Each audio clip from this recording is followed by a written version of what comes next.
grip in chasing volume, not relationships. A local lender understands the market you live in, or should I say that we live in. At Alabama Home Mortgage, you can look at us in the eye and trust us with one of the biggest financial decisions you'll ever make. Local lenders don't disappear after closing day.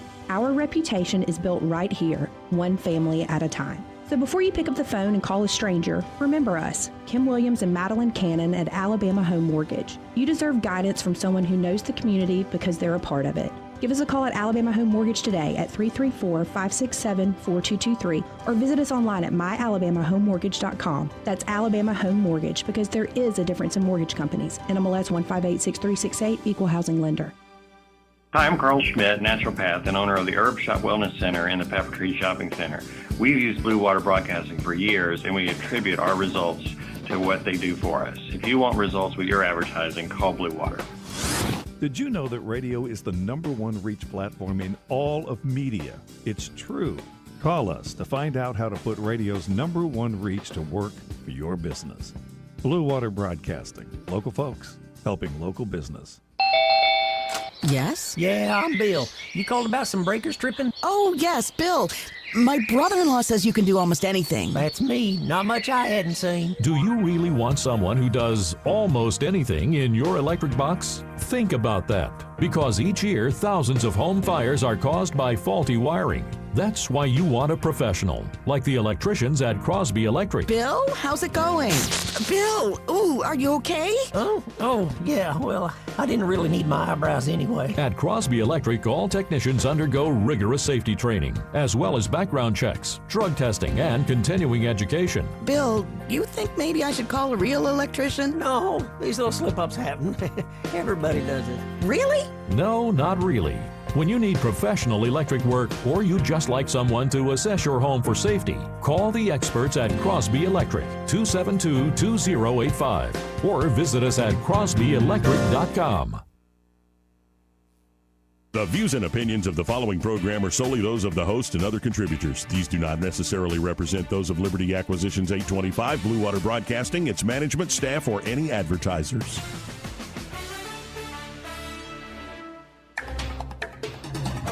It's time for Montgomery's conversational radio show. It's News and Views on News Talk 93.1 FM. To join the conversation, call 272-9228.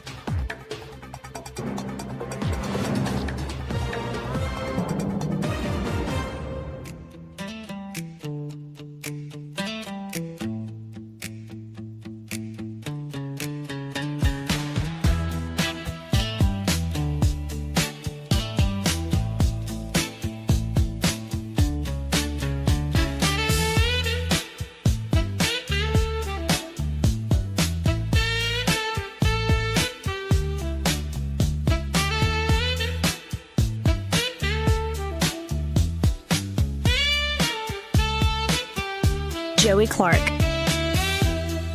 Welcome into the program, folks. I'm your host, Joey Clark. Well, first submarine kill since World War II. And we have many more updates from Operation Epic Fury. My hope is this will just be a second 12-day war. Get it done real quick. And of course, the Pentagon has announced names of 4 fallen American soldiers. We will hear the chairman of the Joint Chiefs say their name in just a second, as well as that demon. Like when I see him, I see scales and horns and fangs and talons and locusts with crowns on their head. James Talarico, that guy won the Democratic nomination for Senate in Texas. Demon, or demon-possessed at least. And Jasmine Crockett falling. Dan Crenshaw, unfortunately, maybe you could also put him in the demonic category. He failed miserably. So also Tim Walz, the governor of Minnesota, in front of the Congress today. And I'll tell you what, I wouldn't want to be cross-examined by Nancy Mace. Or would I? Guess it depends on the setting. But I want to begin with, I'm looking at the headline here at 1819 News. U.S.-Iran conflict. Joey, it's Iran. Okay. U.S.-Iran conflict leads to gasoline price increases here in the great state of Alabama. And joining me to talk about this and many other things, we have Jeff Poor, host of the Jeff Poor Show and editor-in-chief at 1819news.com. Hey, Jeff, how you doing? Doing well. Thanks for having me on. So higher gas prices already from this epic fury conflict. Well, I mean, one would assume that there's some opportunism going on here. Obviously, the oil going through the Strait of Hormuz right now is not really impacting the refining, but I think there's a really psychological reaction, if anything, to what's going on. Yeah, and you're right. I think some folks are definitely taking advantage of the big headlines and all the big explosions. I mean, we talked about it a little bit on your show this morning, but what do you make of this operation now that we're over 100 hours into this thing? It's like I said, if you're right on when you say maybe it's a 12-day war, 2 weeks, I don't know.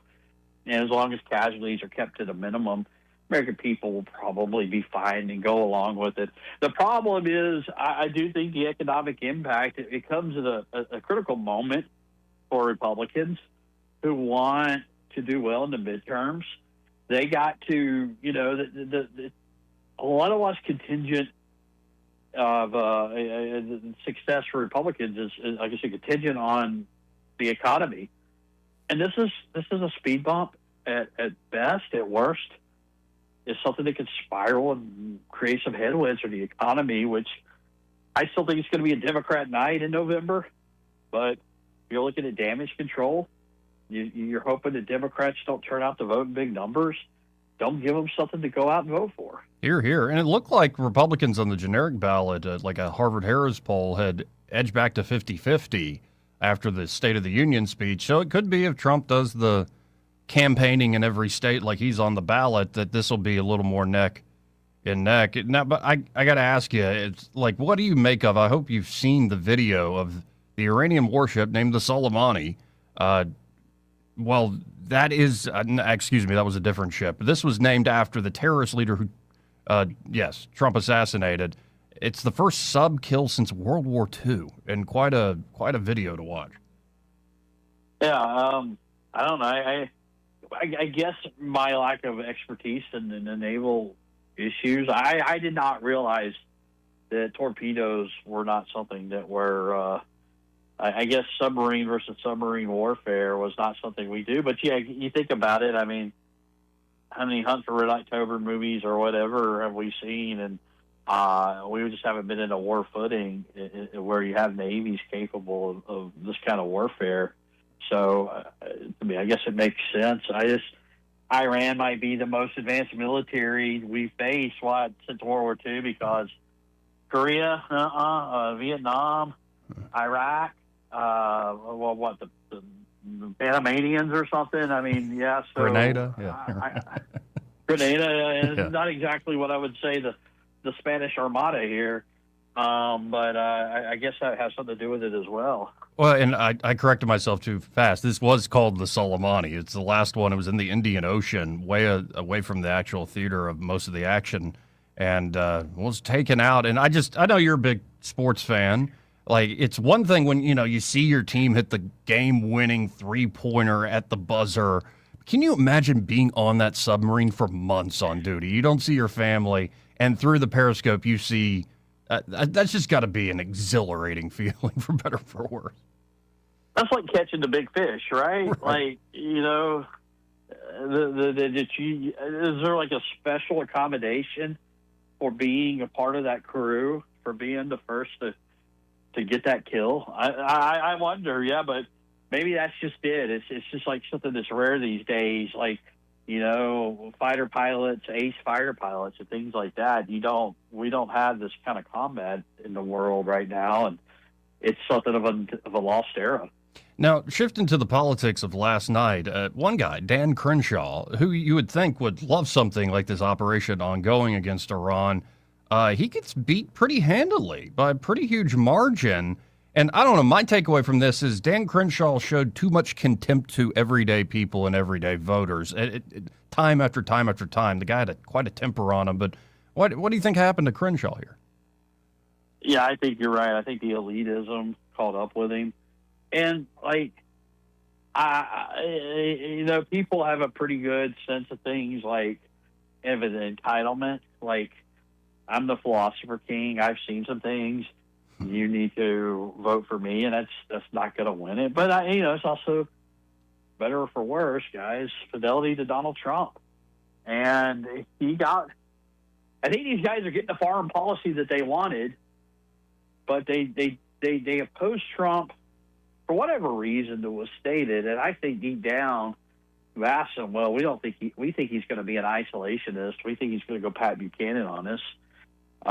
We don't like his temperament, but had he said, "Hey, you guys, a year into my administration, I'm going to take out the Iranian regime," these people would have been all about him. Yep, exactly right. And yeah, it is a weird moment with strange bedfellows in politics with this action in the Middle East. But yeah, I think basic level loyalty goes a long way with Trump folks and the MAGA folks. You can criticize a little bit here or there, but as long as you're still with Trump, you're like, oh, I hated what he did here, but I still would have voted for him over Kamala. You're doing all right, but you cross a certain line, and people aren't necessarily on board.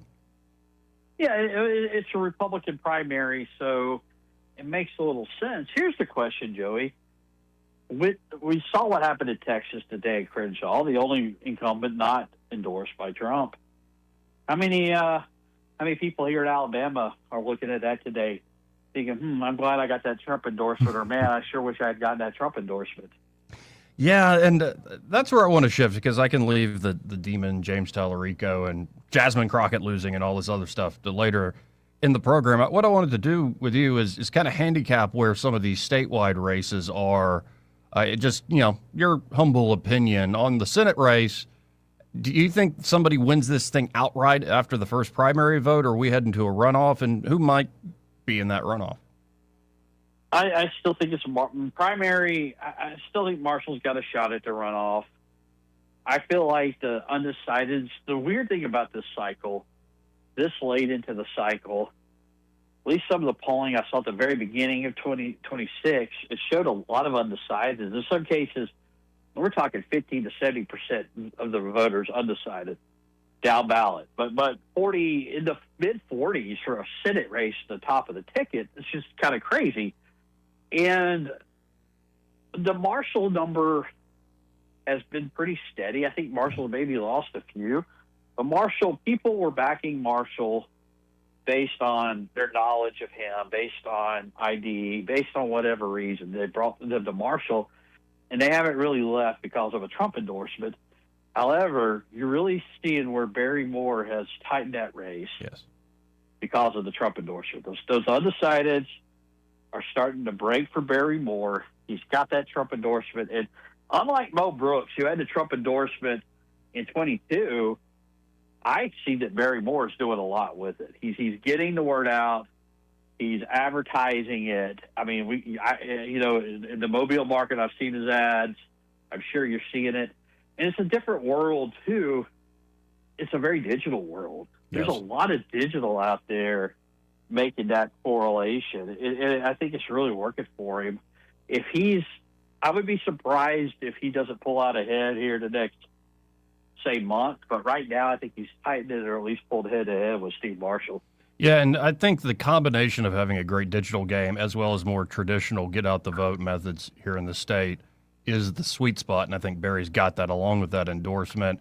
And for instance, you could look at like Jarrett Hudson's digital campaign, and I think it's pretty remarkable the amount of buzz the Hudson campaign has brought up. But when you think of primary voters in Alabama, I don't underestimate the 70-year-old, even the 80-year-old, the 60-something-year-old who's going to go with Steve Marshall because they voted for Steve Marshall in several other cycles on statewide races. So for all the digital magic you can now do these days, there are a lot of, people that go to Republican Club meetings, and it's not sexy, it's not the glitz and glam, but it works. Digital is good because it reaches younger voters. The problem is younger voters don't vote. Right. I mean, not at the high rates of the older voters. So Jarrett Hudson's doing everything you need to do for a digital campaign in Alabama. He's writing the book. He's got the textbook. But that's not your customer. Those aren't the people necessarily who are going to show up in big numbers on primary day. We have low turnout. in Alabama Republican and Democrat Party primaries. We can get, 20% is a good number for Alabama, which is low. But the people who are that 20% tend to be 35 and up. And digital, yeah, sure, maybe they have a Facebook account. Maybe they look at ESPN or whatever. But that's, for the most part, not where you're going to reach those voters. I think that's right. Now, going down the governor's race, we can talk about the general, I guess, when we come to that. But the lieutenant governor's race, who do you think has got the leg up in that race? I mean, still Wes Allen is still probably leading the polls, but man, that Trump endorsement for John Wall. John Wall's a little different than Barry Moore. He's got a little more baggage, I guess, or at least a perception of baggage. But if he's able to raise enough money to get the word out that he's the Trump guy, and I suspect that he will, this is going to start working in his favor. I think that's still a runoff. The problem with Wes Allen, looking at it, he's been running for a year, and he's really flatlined. He hasn't gotten traction. There's still a bunch of undecideds. They haven't really, I don't know, I'm not privy to it. Wes Allen's not really a guy who seeks Jeff Poore out to ask what he thinks, but like those undecideds aren't really breaking toward him. And I don't know that they have the right message or the right combination of ideas to get those undecideds to break for them. Now, this is the second time you've mentioned the undecided number, and I know you dug into it a second ago, but is it possibly a product of just a general distrust of politics and politicians right now? It is remarkable how many folks, we're not that far away, or when they at least answer a text poll or a call, they're like, well, I don't even know. It just seems like I think it's maybe down to a trust thing. Trust, but the distrust is more. Maybe it's created the apathy. I think it's the apathy that is the main symptom, and maybe distrust is the disease because they're all politicians. They're all going to screw you over anyway. So why should I care, right? Right. But I mean, I'm not, but there's two problems. There's that angle to it, and then there's just people who think that they're in the know, but they're keenly focused on what Trump's doing. And they're. I'm sorry, you're finishing your point. Yeah, they're keenly focused on national politics. I mean, here I do kind of a state policy politics show, and it's all I ran right now, and that's just the ease of information in our society right now, when it comes to political journalism, all resides, the push button on your radio, on your TV. It's all based upon what's going on nationally, and that's where people's interest is, and that's why you see in these campaigns, Joey, everybody's trying to hitch a wagon to Trump or whatever the topic du jour is. And make it theirs. It's the national news leads the way in Alabama. Yeah, that's my experience. I definitely touch on a lot of the work y'all publish here at 1819 News, but most of my show, I admit, is international, national, AI, tech, culture. It has a little less and less to do with the local stuff. Yeah, I mean, you spend a lot of time on local, hyper-local Montgomery. Right. But this state-level policy, and even this, it's not just that what's going on in the world doesn't pertain to these races. I mean, Senate and Congress are directly involved in a lot of this, but it's where it's captured. Where you're not seeing these guys on Fox News every night. So for that reason, you find that people aren't really aware that there's even a Senate race. It's like I grew up in a house like this, and it's been a frustration of mine for almost all my adult life. Mom and Dad could tell me about what Rush Limbaugh said on the radio. They could tell me about Charles Krauthammer or, Brit Hume or whoever of that era of Fox News with Hannity and Combs was, the thing. Bill O'Reilly. I had no idea who the congressman was. Yeah, they could care less. I would say spit their buckets to them and we go, what the hell? And that's the environment. And I know you overcome that. If you could figure that out, then you can win elections in Alabama. Oh, yeah, no. Republican primaries. And my folks are the same way. I mean, my dad, his politics pretty much extended to we're America, we can kick anybody's ass, and I hate taxes because I run a small business. And he knew what Hannity was talking about, but that was about it. And, yeah, it's only gotten worse with time. And beyond politics, I think there's been a flattening of just, like, local culture to a large degree. We in Alabama have been somewhat immune to that. But, I mean, look at me. I still have folks ask me where I'm from. And that's just, I think, being part of a certain generation where most of what we consumed, everybody consumed, and there's not too much unique localism going on. And it's Alabama football, right? Yeah. Or I don't know. You could whittle it down to a handful of things, but it's not like it used to be, where you had 4 local news channels and everybody could tell you who the 4 local news anchors were. Everybody could tell you, the newspapers and what was in the newspaper that day. The democratization of media has really, really kind of turned people's focus away, created a lack of interest to what's going on here at home. Yeah, and we're all swimming against that tide, folks, for better or for worse. Well, I always appreciate your time, Jeff. If folks want to check out what you're writing about, what you're up to, how can they do so? 1819 News, 1819news.com. And as always, you just want to see what I am tweeting about. A lot of Auburn basketball and Atlanta Braves baseball these days. x.com/Jeff_Poor. Thanks, man. See you next week. Again, that's Jeff Poor, and editor-in-chief there at 1819news.com. Eddie Bader here in the studio with me. How you doing today? Pretty good. Pretty good. What does your shirt say? The man, the myth, the realtor? I was running late this morning. Yeah. Yeah, that's not bad. Yep. I went and met Scott Pugh, one of Clay Sharp's good buddies. Oh, yeah. He gave me this guy's sells land and is a forester, retired forester. And I picked his brain for about 2.5 hours this morning out in the woods. Yeah, that dude knows it all. He knows it, man. In a good way. Yeah, and he's just a solid. So had a great morning. Very good. Very good. A little later, we got a guy that we know from... I knew from when it was Brubaker Motors. Yeah. Don Ricker. Yeah. He is running for school board. Cool. He's going to stop in at 1 o'clock. Excellent. Wants to talk about his campaign. Look forward to seeing Don.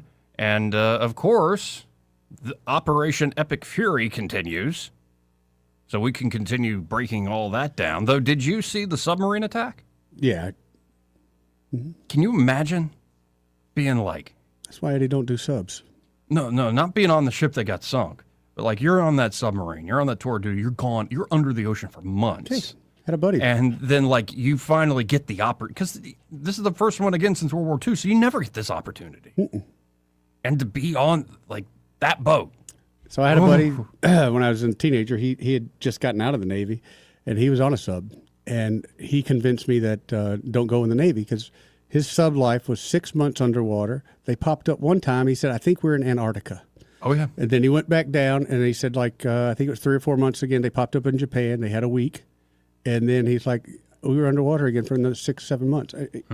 I just don't know if now and they I do could have do that. Nice meals. Oh, yeah, it's and beautiful. like they got the gym. They got everything. But it is very structured living. Also, it's a tour duty. Hot bunks. You know what a hot bunk is? Mm-mm. All right, so you and me are the radio guy. I'm the radio guy half the day. You're the radio guy the other half the day. Oh, we share a bunk. We share a bunk. Oh, no. So when I'm going to tag you out, you're going to tag into the bunk, and it's warm and waiting for you. Hey, Joey, I left the pillow fluffy for you.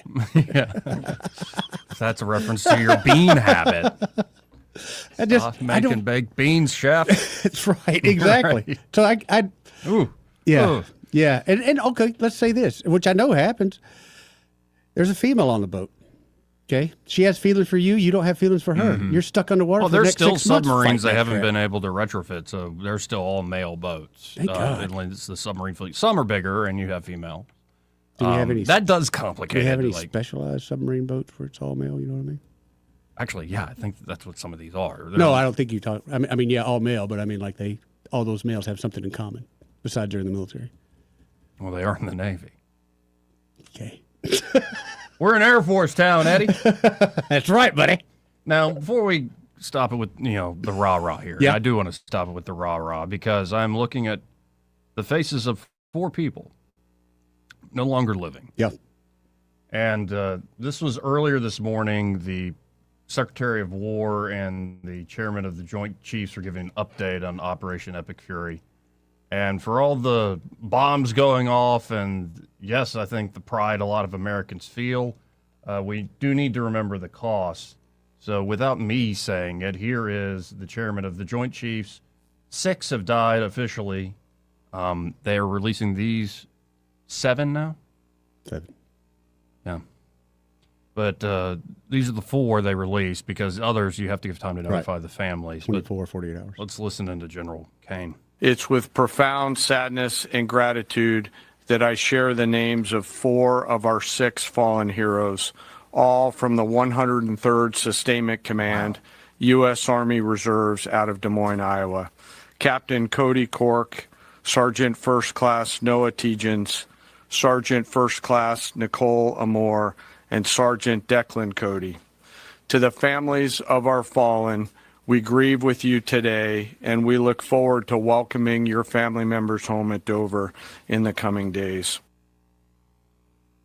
Pray for those families. You ain't kidding. Captain Cork is 35.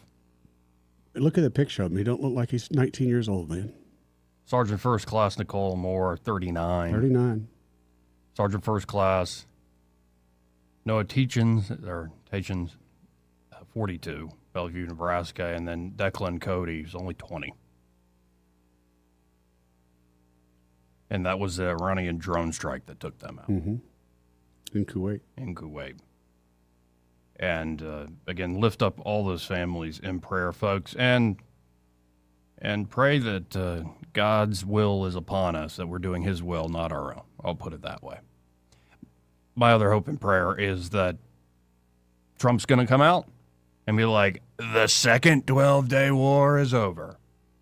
Because would you look at the amount of munitions they are putting on target? But they've got to run out of, Iran's got to run out of missiles before they do anything. Sure. But still. Oh, we're wiping them out. They said the opening salvo was twice what the shock and awe campaign was in the 03 invasion of Iraq. But how long has Iran had to build stuff? Oh, a while. But think about it. If they have a lot of these missiles in tunnels, like they have they're proud of their tunnel cities, well, you don't necessarily have to hit every single square footage of the tunnels. You hit all the entrances. Collapses. And then, yes, but I think they're going to go farther than that. Or further than that. When you look at what they're saying they're about to do now that they have air superiority, it went from B-2s and F-35s, and you're now bringing in old school platforms, including like B-52s, and you are laying everything you can lay down. Carpet bombing. You also have everybody in the region wanting to join up because of the Iranian response. Their Navy is completely shot. But did it surprise? It doesn't surprise me, and I don't know why it seems to surprise, unless they're just pretending, other parts of the world. Iran knew, forever, if this ever happened, we're going after everybody. We're doing the porcupine effect. Sure. We're going to try to sow chaos. Yeah, so... But it just confirms what everybody suspected. Yeah, but And there's something, it's one thing to think about it in abstract, but when bombs are actually falling on especially your brand new cities. Yeah. Though, I'm wondering what happens down the road. Say Trump does do it, maybe it's 12 days, maybe it's 20 days, 30 days, who knows? Mm-hmm. Just from the amount being done, I think it's a lot shorter than what they're letting on. They're saying like 4 weeks, 5 weeks, but we're not going to give you an exact time. I don't think it'll go that long. But say, okay, second 12-day war over. I would not underestimate the fact that it's like you killed a president and a pope to Shia Islam. Mm-hmm. And if you do destroy all their capacity to project power in the region, and I think the U.S. will do that and is doing that right now, United States Armed Forces are second to none. What do these folks do? Say they're even run out of town. There's stories now of the Kurds have been armed for months. That's where the last remaining U.S. troops are in Iraq and then in western Iran there. Say you even get run out of town, like you don't run that country anymore, but there's a lot of Shia Muslims. Cash will run that country. What are they, if they're without, I think that's where you start to see the terrorism start to crop up again. That's what I see happening. Is across the region and the world. I do see the big change coming where Iran is brought into the 20th century, but I do see a whole new vein of terrorists that are going to do all they can do to keep that from happening. And that's out of the world. That's normal. I mean, it's normal. Yeah, the darkness always stays around. And you tell me, besides Japan, where are we ever going anywhere and made it better after we left? Well, Germany a little bit. Okay. Yeah. But I know I got to take your point. By the way, modern day. To pacify Germany was not exactly pretty. No, but in a modern day, like now, when we leave anything in the Middle East like that, it becomes another fight down the road. Yeah. So we'll get into all the big updates, what they're actually doing. But when you look at, if you got AI, like these things are smart enough to grab from open source, ask it for a tactical breakdown. What's like the reasonable? And of course, this is not what actual professionals are getting. But like just from open source methods and open reporting, okay, now that the U.S. has air superiority, what's the tactical timeline ahead? Guess Grok or guess ChatGPT or whatever. And what you'll find is like, oh my goodness. Like when they say the big wave is, we haven't used it yet, they mean it. And so I don't underestimate U.S. forces. I just wonder about where this all goes in the several years ahead. Well, the president we have in the White House now, compared to, I don't know, you can go by the last 10, to me, is not afraid to do whatever it takes. Oh, I agree with you. He knows he's in his last term. He knows that same time my belief, he truly is trying to make the country better. Mm. But, it is a little nerving. But before we hit this break, on the economic front, the U.S. Trump signed an executive order to provide shipping insurance for Persian Gulf cargo. And Bessent was saying this morning, Treasury Secretary Bessent was saying this morning in interviews that the U.S. is essentially going to provide security to make sure those corridors will remain open and nobody will bother them. Which some folks predict, you say no boots on the ground, but to secure that shore of that strait. I don't know if it's ours, but somebody's got to be there. Somebody's going to be there. Yep. Yeah, maybe it'll be private contractors. Who knows? The more I think about that, and I used to be very not towards that at all, not the worst idea in the world. No. So, how about this? We'll hit a break. All right. And we'll come back and we'll get into more of these updates directly from, did you see the admiral who's running this operation give his update? Yeah, we'll play some of that. Okay. Because it was pretty straightforward. No punches being pulled there, buddy. None at all. Y'all stay tuned. He may not know whether he's coming or going, but whether you're going to work or coming home, Greg Budell is there. Mornings 6 till 9 and afternoons 3 till 6. Only on News Talk 93.1 FM WACV.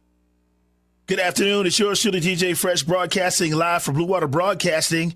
It's our Warm Heart for Senior supply drive. We are on location right now at Piggly Wiggly on Main Street in Prattville, here till 1 p.m. Right now, we're collecting much-needed supplies for the Central Alabama Aging Consortium. This is going to help a lot of seniors, disabled adults, and, of course, their caregivers right here in the area. If you're able to donate today, swing on by and donate items like cleaning supplies. We're looking for blankets, fans, meal replacement shakes, exercise bands, and much more. I'll be broadcasting live until 1 p.m. You'll see the Sprinter vans parked right here in the front, doors wide open. Swing on by if you can. And if you can't make it by, you can also go by our website at bluewaterbroadcasting.com for more information and our other sponsored locations, okay? It's DJ Fresh broadcasting live from Blue Water Broadcasting. Warm Hearts for Senior Supply Drive. Come on by. Hi, this is Bo Goodson with the Real Estate Minute. Many of the real estate laws have changed recently, and you need to know how this might affect you as a seller or a buyer. As an agent of the seller, the agent owes undivided loyalty and full confidentiality to the seller. The listing agent can recommend repair services and vendors, pricing guidelines, tips to help get your house in selling shape, and negotiate offers and counteroffers for your benefit. A facilitator, which is the new term, cannot suggest a price or counter or recommend anything. They offer very limited services. A buyer Our agent solely represents a buyer's interest and can recommend mortgage lenders, down payment alternatives, and can suggest an offer price and write an offer. Whether you are selling or buying, you need someone in your corner that's trained to represent their clients. After training over 15,000 agents throughout the state and help create and close thousands of home sales over 4 decades, get the straight information for Bo Goodson at the Goodson Group, 221-2883. The employees of Adams Drugs would like to thank you for trusting us with your health care in 2025. We look forward to serving you and your family in 2026. You will continue to enjoy the same services such as immunizations, compounding, medication therapy management, delivery service, and wellness clinics, to name a few. Looking for that perfect gift for a loved one? Visit our Emily B. gift shop and find everything from Tyler candles to scout bags. Gift wrapping is available. If you have not visited Adams Drugs and experienced the award-winning customer service, we ask you to consider us for your prescription care in 2026. We have 12 convenient locations to serve you in the River Region. 8 in Montgomery, 1 in Wetumpka, Prattville, Millbrook, and Pine Level, Marbury. Please find us at adamsdrugs.net for the location that is nearest to you. Adams Drugs is your local, independently owned Health Mart pharmacy. Health Mart, taking the time to listen and care. We get a lot of questions about what all we handle at Hannah and Eddie Realty Group. I'm Hannah Grantham. And I'm Eddie Bader, and we will handle all of your real estate needs. We handle all your buying and selling needs, from your first home, next home, land, investment property, and even commercial properties. We do it all and have the experience that shows you what makes us different. So when you think real estate, think Hannah and Eddie Realty Group. Look us up on Facebook or give us a call at 334-368-6358. And let us show you who you have on your sign matters. Rich Thomas Weather, a service of Riverside Chevrolet Wetumpka. If it's Chevy, it's Riverside. Best price, best selection. Check them out on the web at riversideusa.net. Rich Thomas Weather. Well, hi, everybody. Our amazing string of unusually warm days for this early in the season continues. In fact, I think today's high temperature will end up in the lower 80s. A dry day with a sun and cloud mix, and tonight's low in the mid-50s. By Thursday afternoon, there could be some widely scattered showers around the area. High temperature up to about 84. Then expect periods of showers and thunderstorms at times. Friday, Saturday, and Sunday, not a washout. Close to record highs with mid-80s on Friday and Saturday and up to about 83 Sunday. From the Blue Water Weather Center, this is Rich Thomas. Feeling the pressure of high credit card rates? ASE Credit Union has you covered with a low 1.99% APR on balance transfers. Move your balances in March or April and lock in that 1.99% rate through your October statement. Visit ASE Credit Union today. Federally insured by NCUA. Terms and conditions apply. On FM, on your smartphone, and online, the River Region's most trusted voice. News Talk 93.1 FM WACV.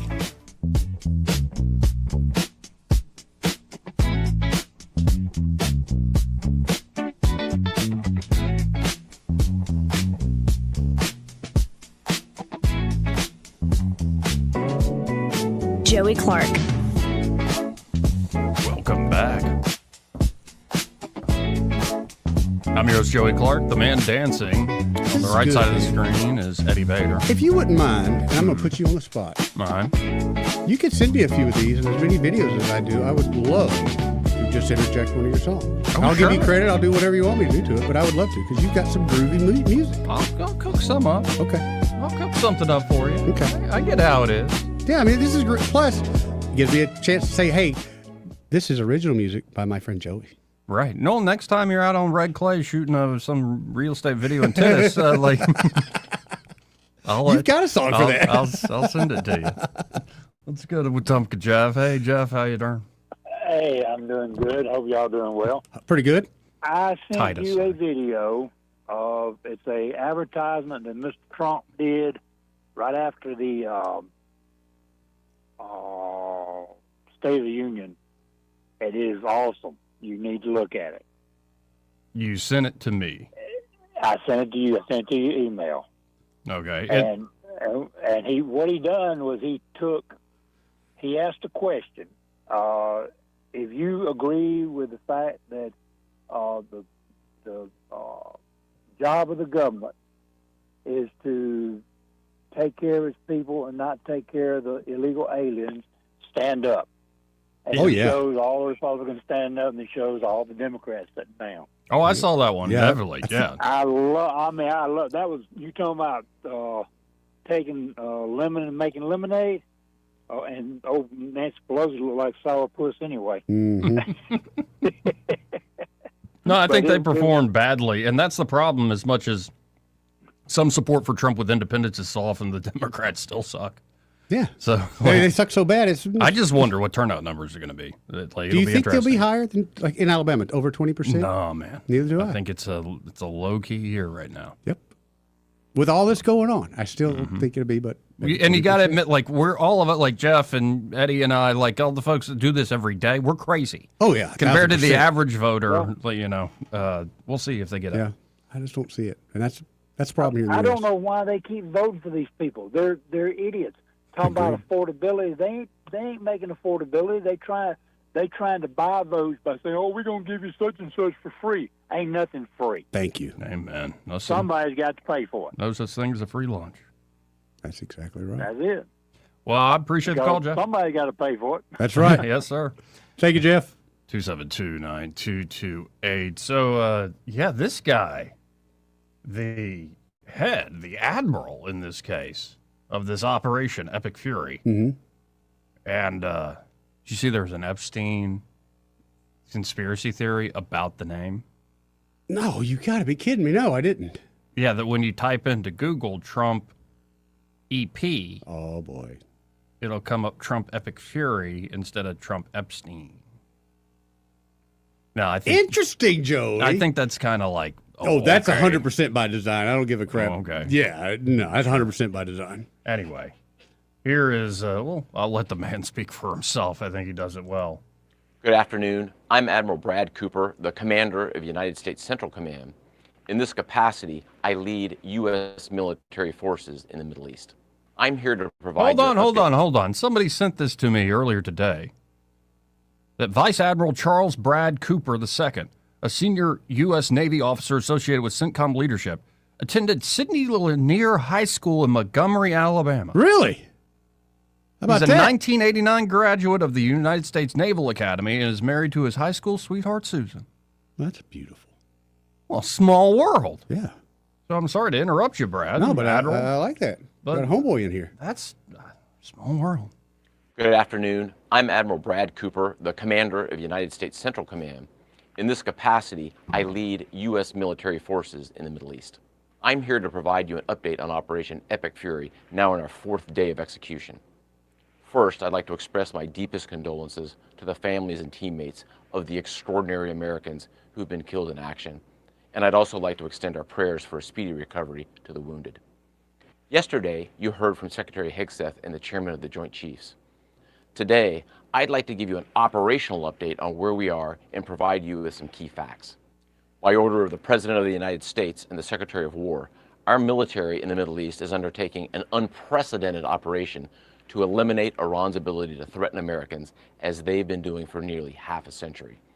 Having spent more than 36 years in the military, I could not be prouder of America's sons and daughters in uniform who are answering the call. More than 50,000 troops, 200 fighters, 2 aircraft carriers, and bombers from the United States are participating in this operation, and more capability is on the way. These forces bring a massive amount of firepower, representing the largest buildup by the U.S. in the Middle East in a generation. In the opening hours of Operation Epic Fury, U.S. Central Command forces, together with Israel, delivered overwhelming and unprecedented strikes into Iran. Many of you may remember the shock and awe strikes of 2003. The first 24 hours of this operation were nearly double the scale, and we continue with 24/7 strikes into Iran from seabed to space and cyberspace. Now, we're less than 100 hours into this operation, and we've already struck nearly 2,000 targets with more than 2,000 munitions. We have severely degraded Iran's air defenses and destroyed hundreds of Iran's ballistic missiles, launchers, and drones. And in simple terms, we're focused on shooting all the things that can shoot at us. Our B-2 bombers and B-1 bombers have executed uncontested surgical strikes against multiple missile facilities deep inside Iran. And then just last night, a B-52 bomber force struck ballistic missile and command and control posts. We are also sinking the Iranian Navy, the entire Navy. Thus far, we've destroyed 17 Iranian ships, including the most operational Iranian submarine that now has a hole in its side. For decades, the Iranian regime has harassed international shipping. Today, there's not a single Iranian ship underway in the Arabian Gulf, Strait of Hormuz, or Gulf of Oman. And we will not stop. We will continue to conduct dynamic targeting operations. We're hunting Iran's last remaining mobile ballistic missile launchers to eliminate what I would characterize as their lingering launch capability. Now, in retaliation, the Iranian regime has launched over 500 ballistic missiles and over 2,000 drones. To be clear, Iran is indiscriminately targeting civilians as they launch these missiles and drones. You've seen it on TV. The evidence is crystal clear and overwhelming. Having said this, we are seeing Iran's ability to hit us and our partners is declining, while our combat power, on the other hand, is building. And my overall operational assessment is that we are ahead of our game plan. Along the way, every single branch of our military is achieving unprecedented success. I'll talk about just a few of them. Our naval forces have deployed multiple waves of cruise missiles, obliterating Iranian command and control and air defense capabilities. From 2 aircraft carrier strike groups, we're squeezing Iran from the sea and have them backed into their own ports. U.S. air forces are doing what they do best, executing a high volume of airstrikes right into Iran. Operationally, the 2 most powerful air forces in the world, the U.S. and Israel, are dominating the skies of the world's largest state sponsor of terror. Our U.S. Army soldiers are defending ourselves and our partners, and in a historic first, the U.S. Army fired long-range precision strike missiles called PRISMs in combat, providing an unrivaled deep strike capability. Also, for the first time, U.S. Central Command's drone task force, called Task Force Scorpion Strike, launched countless one-way attack drones, achieving massive effects. I'd like to point out these drones were originally an Iranian design. We took them back to America, made them better, and fired them right back at Iran.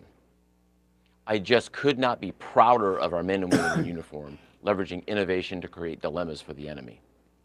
There is no adversary too determined, no mission too difficult for the great soldiers, sailors, airmen, Marines, Guardians, and Coast Guardsmen that make up the most powerful military the world has ever seen. Our military objectives are crystal clear, and our people are executing an immensely complex and historic mission with relentless lethality, conviction, and professionalism. And we've just begun. But I have the utmost confidence that we, alongside our partners, will absolutely achieve our military objectives. To all our warriors, Godspeed. Thanks so much. Yeah, and then you add to that what Hegseth and Chairman of the Joint Chiefs had to say this morning, and I think it's actually going to be a pretty quick operation. You do have to wonder, though, and I can get into the story a little later, Kurds to begin ground operation in Iran.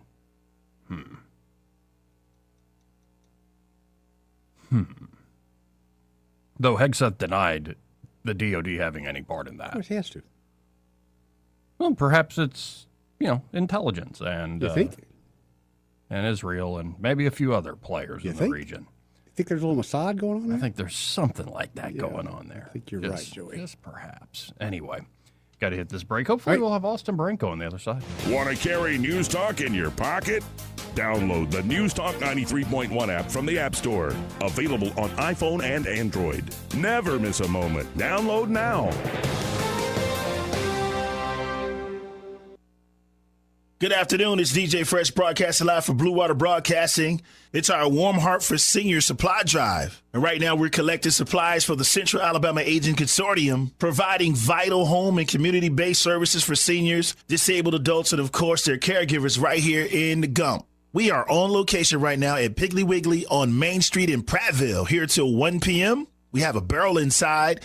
Also, you can pull up to the Sprinter van and drop off supplies also. Of course, the mission is simple, folks. We're going to be helping seniors live active, independent lives where they can thrive. So please join us for our Warm Hearts for Seniors, and let's give back to those who've given so much. Once again, for more information, you can go online to our Blue Water Broadcasting websites for our other sponsored locations as we collect much-needed items such as cleaning supplies, meal replacement shakes, fans, exercise stretch bands, stretch balls, blankets, and so much more. Once again, we are live on location at Piggly Wiggly on Main Street in Prattville until 1 p.m. It's our Warm Hearts for Seniors supply drive. I'm DJ Fresh, broadcasting live for Blue Water Broadcasting. For too long, Alabama's statewide news companies have shamed us for our conservative Christian values. Alabama deserves a news company that cherishes our culture, a company that isn't bought and paid for by the powers that be. 1819 News is that company. Run by Alabamians for Alabamians, 1819 News celebrates what is good and beautiful about our state, while exposing those who work against our values in secret. Just go to 1819news.com to learn more. Subscribe to our newsletter. That's 1819news.com. When your tax refund comes, put it on the floor and walk on it. Revitalize the look and feel of your home with new floors from Prattville Carpet. With faster and better service than the big box stores and luxury vinyl planks starting as low as $4.99 per square foot. You'll enjoy that tax refund turned flooring every single day. Hi, I'm Ray Bowles from Prattville Carpet. If you're looking for waterproof carpet, hardwood, laminate, vinyl plank, or ceramic tile, call us today for your free measurement. Dial 285-8117 or visit PrattvilleCarpet.com. Prattville Carpet, we're more than just carpet. Join us tomorrow from noon to 1 at Premier Portable Buildings, 1690 South Memorial Drive in Prattville for our Warm Hearts for Seniors supply drive. Drop off much needed supplies to benefit the Central Alabama Aging Consortium. When news happens, you'll hear about it first. The River Region's most trusted voice. News Talk 93.1 FM WACV.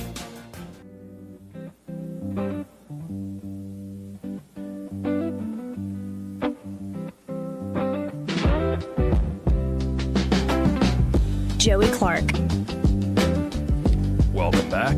Let's go right to the phones. Talk to Austin Baranko with Invista Advisors. Hey, Austin, how you doing? Having a good day, Joe. How are y'all?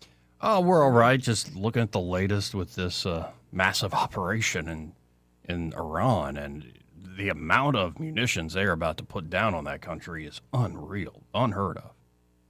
Yeah, I've been listening to your show, and I was not aware that whoever the guy is that spoke last, talking about 2,000 targets and over 2,000 munitions have been used, and they've basically sunk the whole Iranian naval fleet in Oman, Hormuz. Like, I mean, the way I look at Iran at this point is they're the bullies of the Middle East, and they, picked on people long enough, and now they're really getting bullied to the point of almost non-existence. At least they won't have a military after this. They may have some, guerrilla ground game to a degree, which is terrible for the people of their region. But at the end of the day, like, they built up too big, too strong. I would probably, without trying to get too political, place that blame on the previous administration, allowing them to grow too big to get to this point. But at some point, you have to knock them down a peg. And darn, it sure seems like after that last guy spoke that we are flattening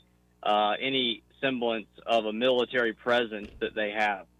And it doesn't seem markets are too roiled by this, so there will always be some anxieties. And I believe the Treasury Secretary came out and said the United States will be providing security for any shipping lanes, keeping those corridors open, trying to keep people calm, I suppose. Yeah, the market was obliterated yesterday. You saw all major indices down. You saw the volatility index up. I was a little nervous that maybe that trend would continue, but we've had a bounce back today. Brant, who of course I talk about a lot on the show, he's our head portfolio manager, been doing this longer than most people I know, and I talked to him yesterday at length and just said, look, I mean, given what's going on, is it time to get defensive? And he said, no, this type of volatility is common at the beginning of a war cycle or a defense strategy. And so, you're going to see three things go up. We talked about it on Monday. You're going to see the cost of energy go up. You're going to see the cost of defense spending or defense names go up, and you're going to see commodities go up. You are going to see a flight to safety, aka treasuries, cash. The dollar had been weakening, but this has strengthened the dollar. So there's always going to be a market in a time of war. For the sake of human life, I hope this is wrapped up pretty quick. For the sake of the markets, I think managing through this is going to be no more difficult or easy than it has been managing the past several years. Tech stocks have taken a pretty heavy hit. Cybersecurity stocks have taken a pretty heavy hit. But the broader market, I think, will sustain. And throughout the rest of the year, I'm calling like I have been all year so far. If and when we get a pullback, I would expect it to be within the standard range of maybe a 10 to 15% correction, followed by a swift recovery that may be facilitated by the Fed cutting rates once or twice. That's my gut feeling for the year. Makes a lot of sense to me. And folks, if you're looking for this sort of insight and advice with Austin, with Brant, with the whole team over there at Invista Advisors, I encourage you to get in touch. And it's not just your portfolio or the investment side of the house. Of course, they can do financial planning wherever you are in life, just starting a family, or maybe you're looking to retire and all your money's tied up in a small business, or looking to help manage an endowment or a nonprofit, or of course, end-of-life concerns. They can handle it all there at Invista Advisors. So just call them up, start the conversation at 387-0094. Again, that's 387-0094. And be sure to say, hey, I heard Austin Barenko on that radio show with that Joey Clark guy. Awesome. Well, thank you, Joey, and y'all have a great rest of your week. See you, Austin.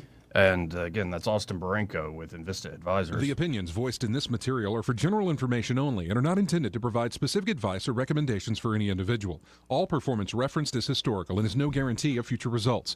All indices are unmanaged and may not be invested into directly. The opinions expressed in this material do not necessarily reflect the views of LPL Financial. Securities offered through LPL Financial, member FINRA SIPC. Investment advice is offered through Invista Advisors, registered investment advisor and separate entity from LPL Financial. We'll be right back with Don Rickard. He's running for school board, folks. Y'all stay tuned.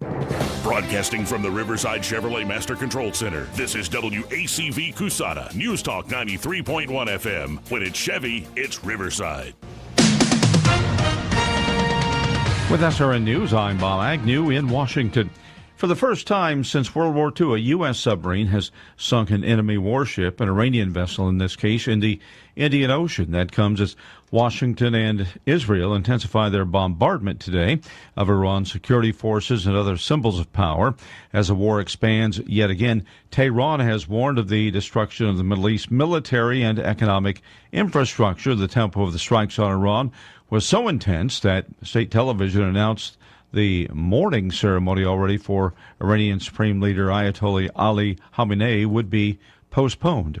Defense Secretary Pete Hegseth today said the U.S. is quickly gaining air superiority over Iran, but the U.S. cannot stop all the attacks. He told reporters that some drones or missiles may still get through air defenses to strike military or civilian targets in the region. This is SRN News. Wesley Financial Group is not a law firm, and Chuck McDowell, definitely not an attorney. This is Chuck. Do you feel stupid for buying a timeshare?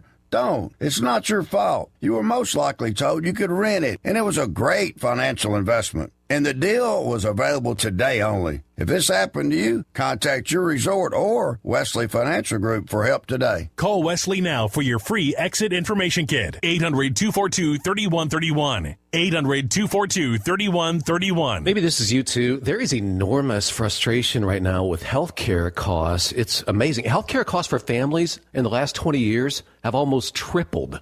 And it just keeps getting worse. All this to say, this is why MediShare is so in demand right now. People are looking for alternatives, and MediShare is proven. And yeah, you could save thousands of dollars a year and actually like it more. Here's the number. They're easy to talk to. 833-34-BIBLE. That's 833-34-BIBLE. Rich Thomas Weather brought to you by M&M Outdoors. Book your stay today at MNMCampground.com for relaxation at its best. It's easy to find and hard to leave. M&M Outdoors, your home away from home. Rich Thomas Weather.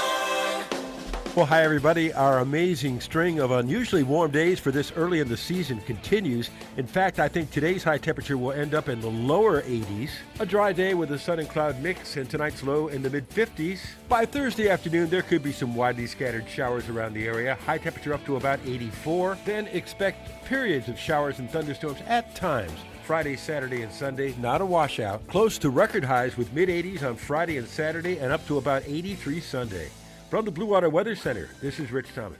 CB&S Bank, serving families and communities since 1906. Proud to be named 16th best performing bank nationally in their asset category by American Banker. Learn more at cbsbank.com. CB&S Bank, member FDIC, equal housing lender.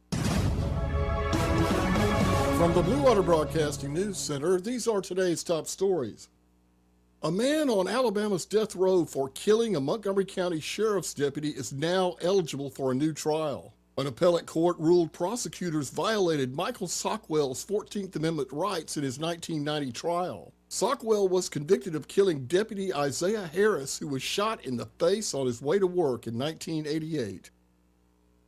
An officer at Kilby Correctional Facility has been arrested after he was discovered with prison contraband. Prison authorities found Officer Shelby Sharp in possession of large amounts of the drugs Flakka and Suboxone. Sharp is currently being held in the Montgomery County Jail and has resigned his position. The Wetumpka City Council has approved $289,000 for 5 new police vehicles. The money will fund the replacement of 3 vehicles and an additional 2 patrol cars for the Wetumpka Police Department. The council also approved spending $8,000 to upgrade fire trucks. From the Blue Water Broadcasting News Center, I'm Sky Mosley. This hour of news and views is brought to you by our good friends at Alabama Home Mortgage. Alabama Home Mortgage, 567-4223. Visit them on the web at myalabamahomemortgage.com. NMLS number 1586368. An equal housing lender. Independent Glass has been your one-stop shop for all things glass since 1978. They offer a full range of architectural products, and they're armed with the knowledge and expertise to get even the most demanding job done, big or small. Attention to detail, 24-hour replacement services, and their uncompromising commitment to excellence is why Montgomery's first choice for all things glass is Independent Glass. Call them today at 263-2823 and learn more about what they can do for you at independentglassco.com. Clogged drain? Overflowing septic? Don't panic. Call the experts who've been solving plumbing problems in the river region for more than 50 years. The Tierce family's local Roto-Rooter team specializes in fast drain cleaning, septic repair, and installation. One call and your troubles are on their way down the drain. That's 272-7130 or visit rotorooteralabama.com. Roto-Rooter, always here when you need us. Call Roto-Rooter, that's the name. And away go troubles down the drain. Roto-Rooter. The views and opinions of the following program are solely those of the host and other contributors. These do not necessarily represent those of Liberty Acquisitions 825, Blue Water Broadcasting, its management, staff, or any advertisers.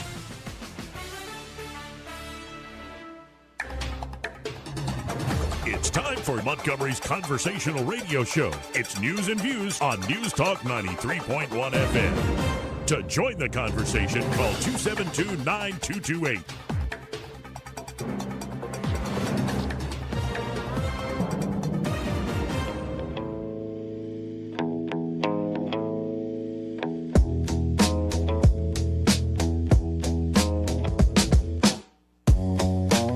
Joey Clark. Welcome back. I'm your host, Joey Clark. And shifting to a local focus here, we have in the studio, I got to know him, Brubaker Motors days, but Don Rickard here in the studio. Don, how are you, sir? I'm well. Thank you, Joey. Glad to be here. And you are running for office. You're running for the Montgomery County School Board. I am, District 6. So yes. You've heard me before, and I asked, if I ever get to interview somebody run for president, I'll ask this, but why do this to yourself? I think I told you earlier, I wanted to do this years ago, and I qualified. And the day I qualified, which was the last day, I had a group of folks come over and say, we're already backing someone else. So I left. And I've been involved in education for years. In Valiant Cross, I help out there. I'm assistant golf coach. I've always been interested in education. I'm always interested because our school system has so many great things going for it, but there's some challenges. And I would like to be a part of the solution because our students, our parents, our community deserve that because we'll flourish. That's why we didn't leave when we sold. We stayed here because I'm committed to Montgomery and to its flourishing. I hope like to be a part of that, and I feel this is one way I could do that. Here. So lifelong passion, and yes. Also not just passion for it, but hands-on experience, yes. Not running a business, but also serving on boards. Yes. So I've done a number of educational and business startups.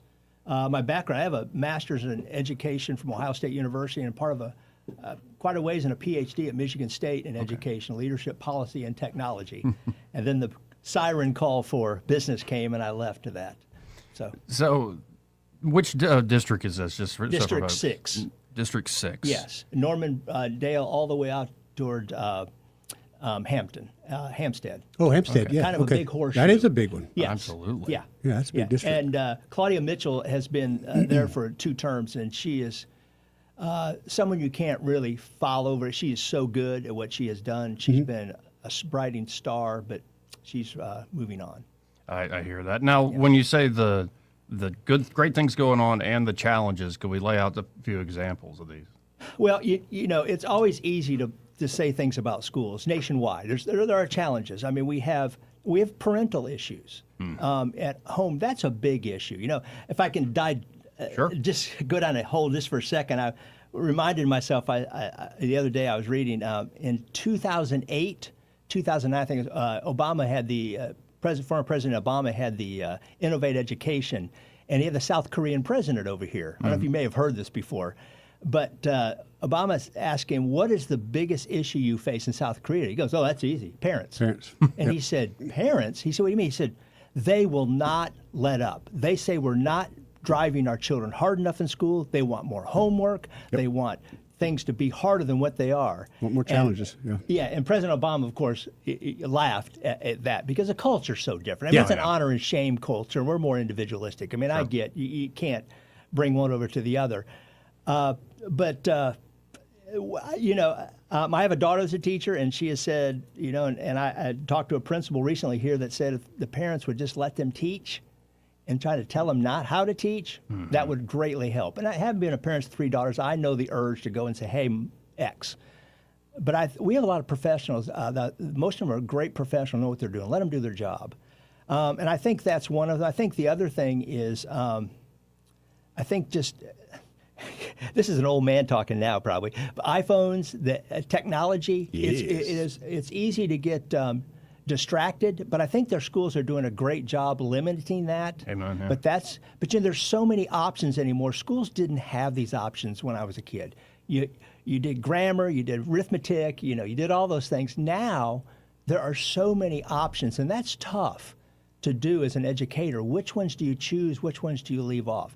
And I think that's a big challenge. And also, we're an a la carte society. They want to pick and choose, and if they don't like what you've got, they're going to go somewhere else.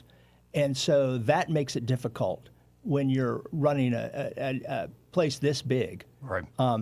Now, you know, I was telling you a minute ago, Bear Exploratory they're ranked 26 in the state. I was at Seth Johnson, again, a minute ago, reading for Dr. Seuss. My wife is a poet, and that's her muse. She said, if it doesn't rhyme, it's not a poem. So I read there and at Peter Crump, but it's amazing. Seth Johnson, you know, people talk about attendance. They have a 95% attendance rate. That's good. That's holy cow. That's really good. That's amazing. Yeah. Yeah. Now, there's some things they could really use, but just don't have the money for it. So, and you know, but everywhere I have been, I just can't tell you how pleasant an experience has been going to all our schools, how thoroughly professional everyone has been, from those who greet you at the door to the teacher, administrators. I have not had any bad experience at all. Last week on Thursday, a couple weeks ago, I was asked by a friend of mine, Emmanuel Carmichael at Carver, who does special needs, if I do the special needs prom. Okay. Last Thursday. Tux and chucks. Yeah. So I wore a tux, and it was at JAG, all the schools, including Pike Road and the Children's Center.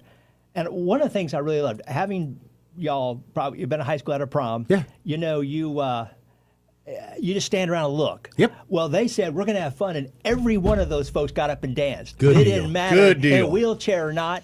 And all I got out of it, 4 hours, serving, had a ball, was I had cupcakes and ice cream and spaghetti all over my suit, but I had a Probably ball. had the best time of anyone that was there. I did. And then the athletes came in, and they pitched in right away. What do we need to do? How can we Awesome. help you? That's so amazing. I'm, you know, Principal Phillips Brooks, I'm just impressed with the people I have met. Yeah, and I will say that it can be easy with any sort of big organization to you have that 30,000-foot view, almost a bureaucratic view. You look at the numbers. All this stuff is important, but to actually get there and see the people and see the community that's being built before. Big difference. Yeah, and I'm sure there's some teachers that are not performing in an excellent manner. That's true in any organization. We had a big business, 150-some people.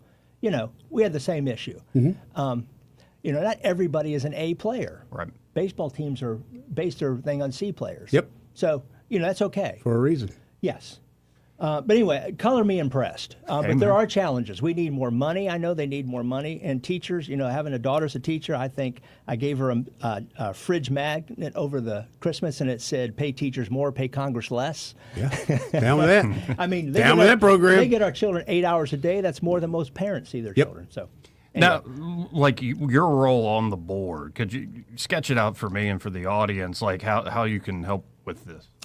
I've not been on the board yet. Right. But having been on boards, I'm going to break it down. I'm going to bore you to death, but I kind of have 3 G's that I go with: guard, guide, and govern. And let me tell you what those are. Yeah, absolutely.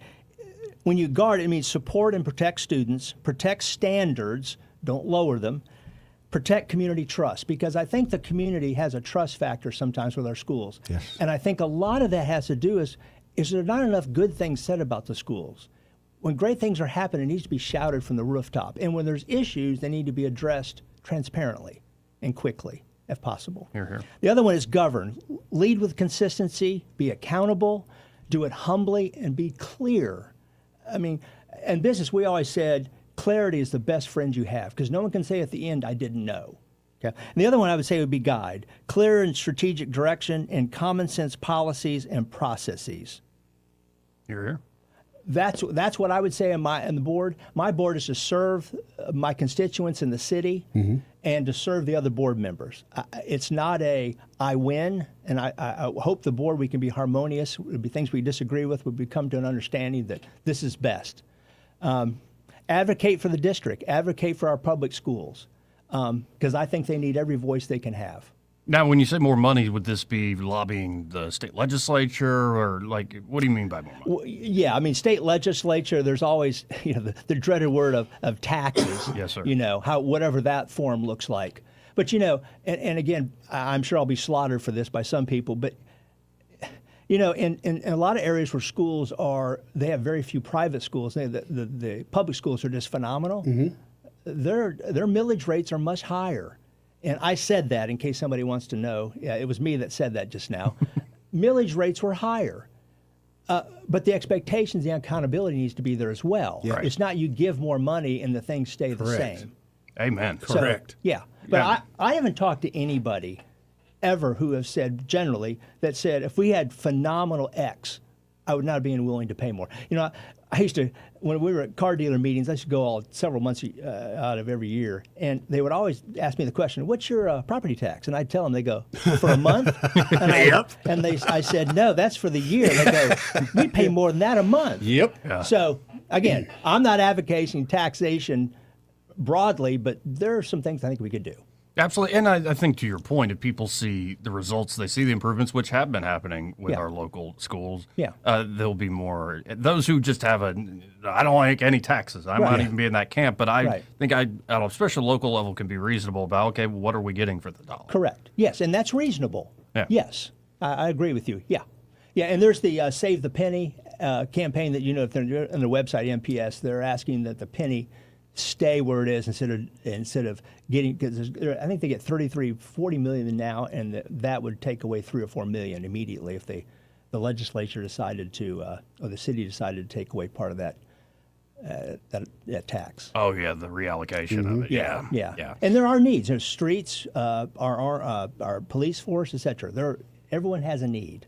So if folks are hearing you, and I know, I don't just, if I know you, the community definitely knows you. I assume no one knows me, but I guess that some of them do, yes. But, say folks are listening like, hey, I want to help Don out. I want to help out with his campaign. How can they do so? Well, they can go rickardforboe.com. It's my website, and there's a donate button on there. Amen. And I'm going to eventually, I'm walking the neighborhoods. We're going to start doing those kind of things. We've got May 19th is the election. So, but I'm having a ball. If I win or seem not, like you're having a good time. I can tell. You seem like you're really having a good time. Yeah, and I've got time. I'm not retired. I've sold my business, but I said I'm not retired. And I think some of my opponents have full-time jobs, and it's harder to move around. Yes, it is. And I'm willing to spend all the time I can spend. As my children used to say, Dad, you don't work, you do MBWA, management by walking around. I said, that's right. That's why I know everybody.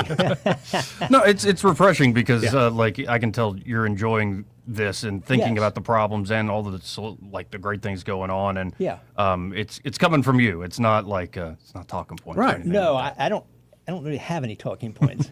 Yeah. Well, they're in my head. I appreciate you being here, Don, and as we get closer to this election day, always welcome back. Stop back Just by. text me. Oh, I'd love to. Thank you. I appreciate the invitation. We'll be right back, folks. He may not know whether he's coming or going, but whether you're going to work or coming home, Greg Budell is there. Mornings 6 till 9 and afternoons 3 till 6. Only on News Talk 93.1 FM WACV.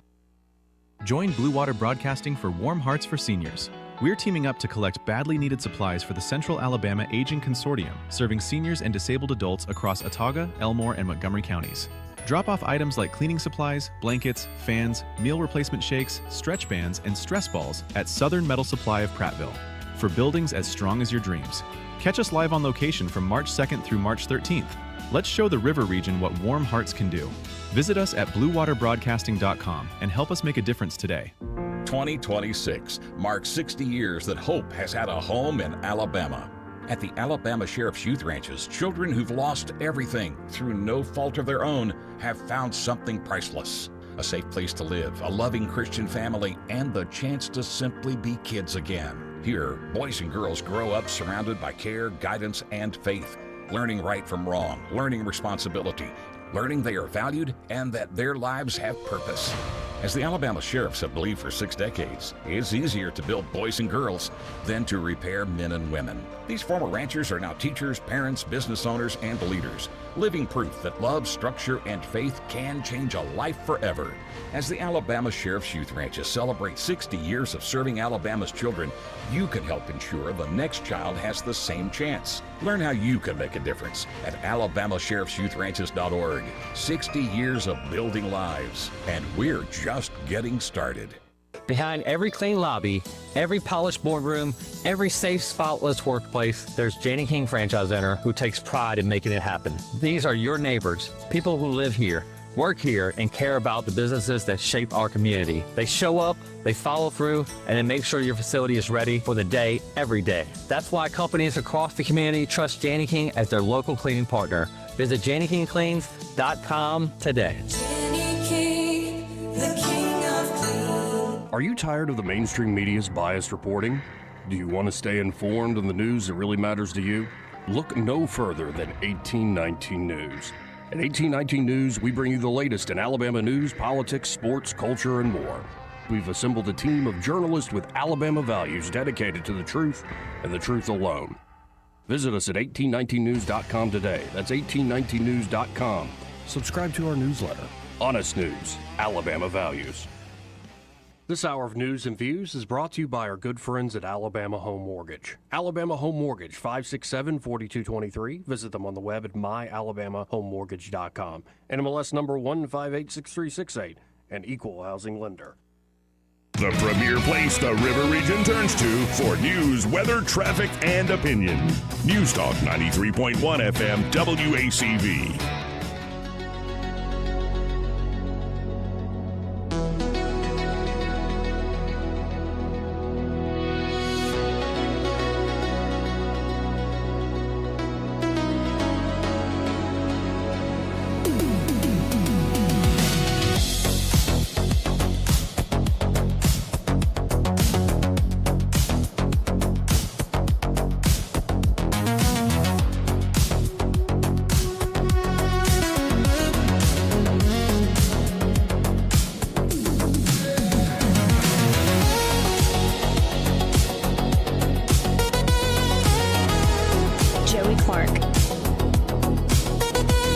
Welcome back. Now, for something different. Sadness music? Yes. I've called that, by the way, Eddie Bader's theme 2. I kind of like this one. I thought of you when I made I really that want to one. put some roller skates on and just start. I thought of you on the boat, just hair going Speaking wild of that, in the wind. I'm glad you brought that up. So our friend Jessie Lynn reached out to me. They're going to have her concert on the lake. I think it's April 11th. I put you in the mix. I said I was going to drag you to it. Yeah, that's cool. Heck yeah, man. We're going to do it on the boat. Yeah. Support Jessie. That's going to be a good time. And the lake life, baby, is happening. Okay, the way you said it like that, I'm like, am I in a Righteous Gemstones episode? Lake life, baby. Yeah, baby.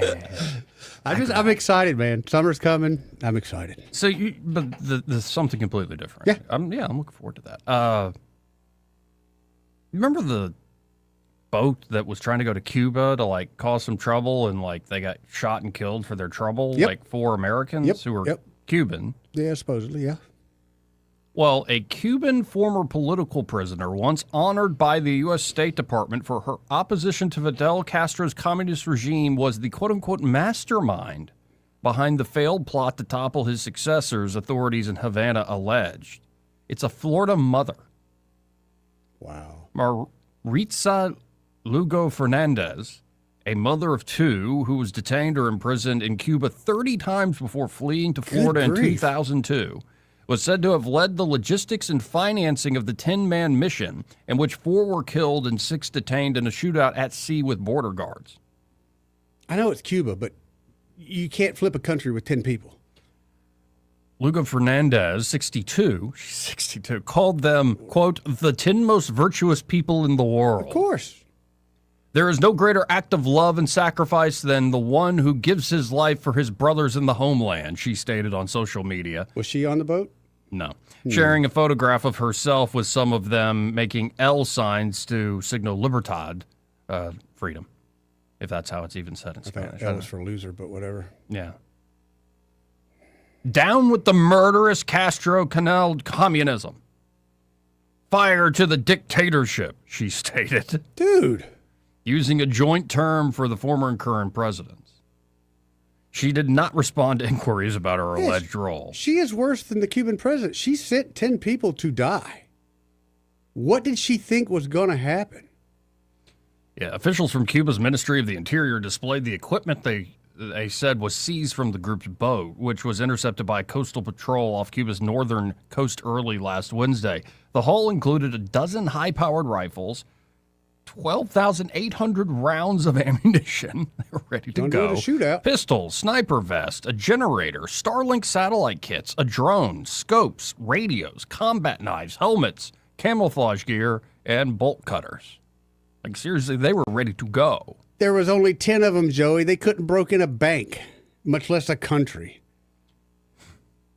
Well, one of the first colonel of the Cuban border guard said it was an incalculable imbalance of force.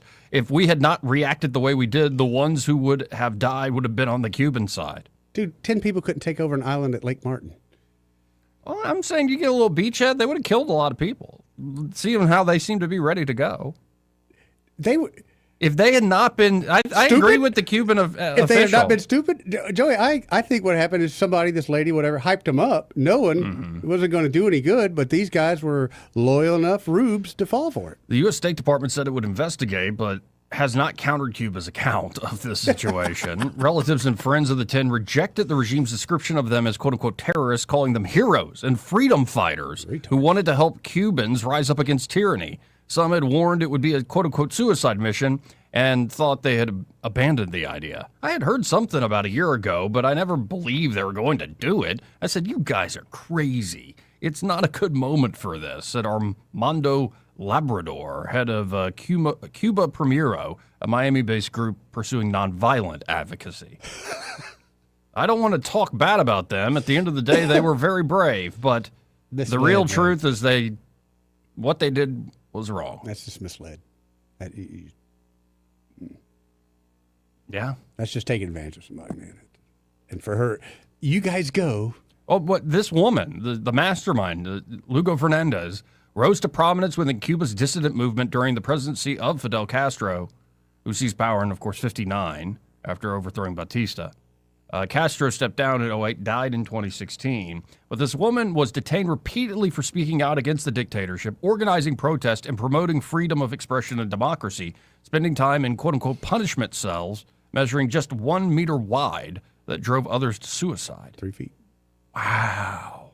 You're just in a box. 3-foot box. When I was in pre-university and I saw how the regime beat my classmates at school just because they wanted to leave Cuba, because they wanted to immigrate, I said, this can't be. From that moment on, I began to confront the regime, she recalled in an interview recently. Because of my protest, I was prevented from entering university and from playing sports. From then on, my life became a real problem. In 1996, this woman who masterminded this operation, was arrested by state security agents for attempting to harm the nation's economy after they found a letter that she had written to President Clinton commending the Helms-Burton Act, legislation he enacted to formalize U.S. trade and economic sanctions against Cuba. 2 years later, she defied a house arrest order and slipped out to attend a historic mass led by Pope John Paul II, the first pontiff to visit Cuba.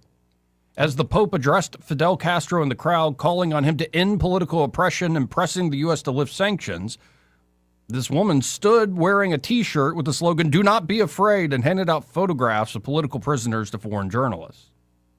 In 2001, she wrote an essay entitled, "I Accuse," while in Cuba's notorious Black Cloak women's prison, and smuggled it out to the Florida Congressman Lincoln Diaz-Balart, who read it aloud in the House of Representatives. "I accuse these miserable and cowardly men and women who, through the use of force, commit all types of human rights violations while nothing stops them as they attempt to defend a false revolution built and maintained upon a foundation of lies and infamies.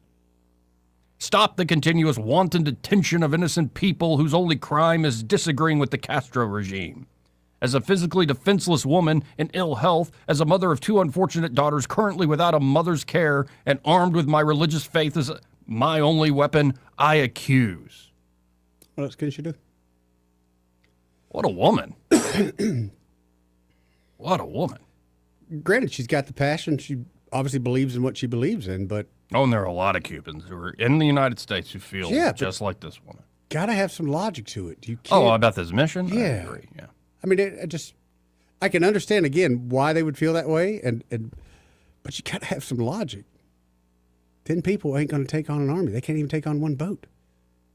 Yeah, in Miami's Little Havana, Cuban Americans called for Cuba to be the next in line for regime change following U.S. actions in Iran and Venezuela. Lindsey Graham agrees. Mm-hmm. I love women, but I love war even more. Hey, Donald Trump, while you're at it, bomb Beirut. You know Beirut in Lebanon. Do it. Very well, unfortunately.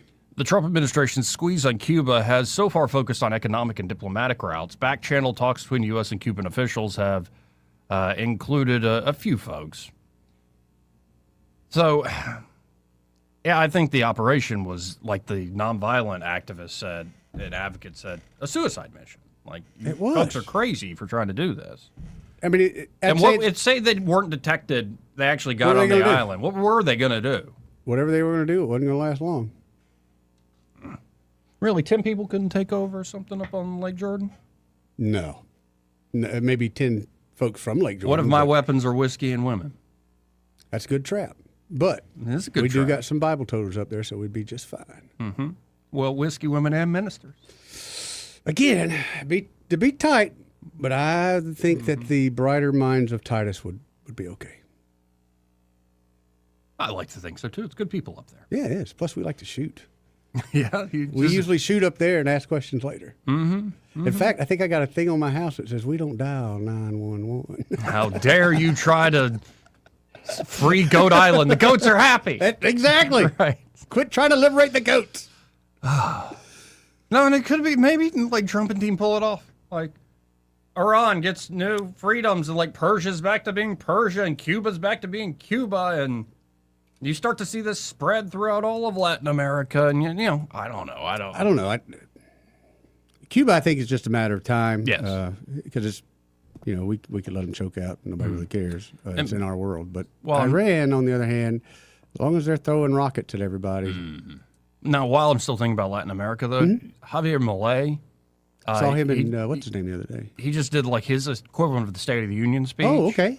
And, you know, Trump did like, these people are crazy. They won't stand up for anything. Javier Milei goes, the socialists can't applaud me for anything because their hands are always in somebody else's pockets. Ooh, I was that. like, oh, Joey, man. Joey, I love this man. I will kiss that man. that is good. Like, and it's so true. Ooh, he's so good. Like, Javier Milei, that's my politics. Whatever that guy's doing. But no one, well, I won't say no one. Most people wanted him to succeed, but didn't think he'd be able to. And look what he's done in this short amount of time. It's been incredible. No, you know me. I wanted that here in the U.S., but no, we can't do that. A little bit at a time is all we're allowed to do, Joey. But the wrecking ball approach worked there beautifully. It's working very well indeed. It's almost like freedom works. It does work. But yeah, I love that line. The socialists will never applaud me because their hands are in somebody else's pockets. They can't. And then I think he followed that up by, you thieves! Oh, I love that line. And speaking of that, in a second, there's all sorts of stuff happening in Congress, like Senator John Kennedy. Yeah. Sean Hannity, my adopted godfather. I actually have disowned him at this point. I hope so. Well, I wanted to meet Billy Joel, and he wouldn't do it, right? He wouldn't introduce me. You've done your part. Right, but John Kennedy's on with Sean Hannity. He goes, Sean, in the words of Congresswoman Omar, I love you like a brother.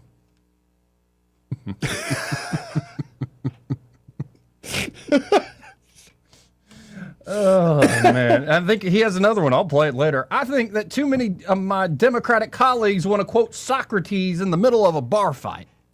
That does happen. That's about right. Yeah. I mean, no disrespect in saying this, but they are weak. They are weak. We got other things going on in Congress, like Nancy Mace. Like I said earlier, I don't want to be cross-examined by her, or do I? She is ripping into Governor Walz. Yes, she is. Woo! You can tell this is a scorned woman. No, it's all theater.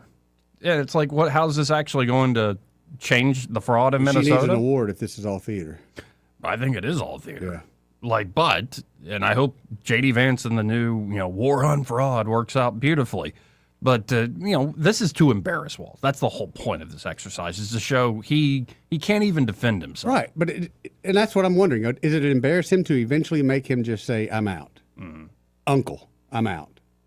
But the thing I'll play after the break is a guy named Michael Cloud. He's a Republican. Okay. And he completely dismantles a Democratic pastor, a lady pastor with colored hair. Purple?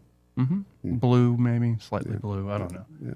Sometimes it mixes with like the gray roots. Yes. And like, after all, that's what they're trying to do. You need to go back and get your hair did, girl. Redid. But he dismantles a Democratic pastor, lady pastor, over what the Bible actually teaches about charitable giving. Oh. And so, yeah, the socialists can't applaud me because their hands are in somebody else's pockets. It made me think of that clip, so we'll go to that. Cool. After this break. This part of the program brought to you by Pest Pro Services. And they're Pest Pro Ashley and that great team are ready to help you out, especially as we head into spring. The insects, the bugs are coming alive, baby. The mosquitoes are out. I've killed a couple of mosquitoes. The wasps are out, and they're still at war with me. Yeah, the wasps. I don't know if those it's just big me, ones. but there's the huge ones here. Yeah. They're getting big, baby. Yeah. I don't like that. No. Gotta call Pest Pro. Definitely. You don't want fire ants bedeviling your yard. You don't want those little ants going in and trying to get your sugar. You don't want in your that. kitchen. You don't want cockroaches making a hotel out or a motel out of your place. And here's something I've learned this afternoon. You might want flea and tick control inside your house, because let's say I'm showing your house and me and my clients keep getting flea bites all over us. How long do you think we're going to stay there? Not long. Not long at all. About 38 seconds. Oh, honey, you're always itchy. It's a good place. When she left, my client left this one place. She had white socks on and it looked like they had just freckles. So, Ooh, that's no good. Not good at all. So you would suggest Pest Pro come in and treat the house itself. Exactly, before you put it on the market. Folks, if you're looking for great pest control services, get on the monthly subscription plan there with Pest Pro Services. And then if you want to add on things like termite inspections, mosquito protection, they can do all that for you. So y'all check them out today. You can always learn more at ppsriverregion.com, or just search Pest Pro Services on the Book of Faces, or call them direct at 265-9990. That's 265-9990. And be sure to tell Ashley and that great team that Joey and Eddie, those fellas on the radio, sent you. When you want to know, call a pro. Pest Pro Services. Want to carry News Talk in your pocket? Download the News Talk 93.1 app from the App Store. Available on iPhone and Android. Never miss a moment. Download now. We get this question all the time. Do you handle that? Buying or selling a home? Yes. Commercial? Yes. Land or investments? Absolutely. Hannah and Eddie Realty Group. One team. Every real estate move. 334-322-0662. This is your roving reporter, and today I'm talking with a political activist. That's right, man. And could you please explain to us your red cap with the letters MMRGA? Yeah, man, this is my MARGA hat. MARGA? Yeah, man, that stands for Make My Retirement Great Again. I see. And to do that, what you need to do is call David Ernest, the asset preservationist. That's right, man. You can call David at 833-596-7233. That's 833-596-SAFE. And I understand that's a toll-free number. Yeah, man. Get David Ernest on the case, and your retirement will be great again. And you make these hats? I do. Here's a whole pile left from the last administration. And they say CPWABD. Yeah, man. Corn Pop was a bad dude. And as you said, there's a whole pile here. Well, there wasn't much demand. I can dig it.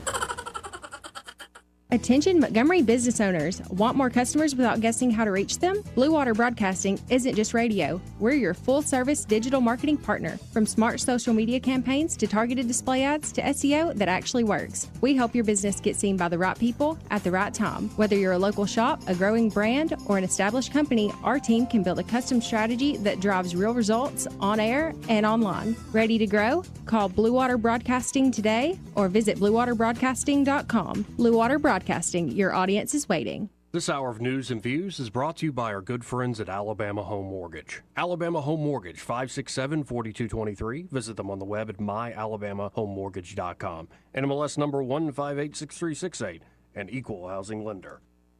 Rich Thomas Weather is brought to you by Clark Heating, Air and Plumbing. It's time to schedule your spring tune-up with Clark Heating, Air and Plumbing. Don't wait. Schedule today. Give them a call at 334-277-2125. Alabama certification number 88007. Rich Thomas Weather. Well, hi, everybody. Our amazing string of unusually warm days for this early in the season continues. In fact, I think today's high temperature will end up in the lower 80s. A dry day with a sun and cloud mix, and tonight's low in the mid-50s. By Thursday afternoon, there could be some widely scattered showers around the area. High temperature up to about 84. Then expect periods of showers and thunderstorms at times. Friday, Saturday, and Sunday, not a washout. Close to record highs with mid-80s on Friday and Saturday and up to about 83 Sunday. From the Blue Water Weather Center, this is Rich Thomas. Trustworthy, accurate, immediate.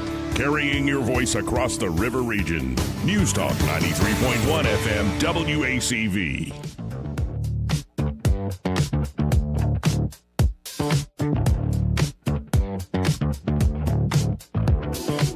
Joey Clark.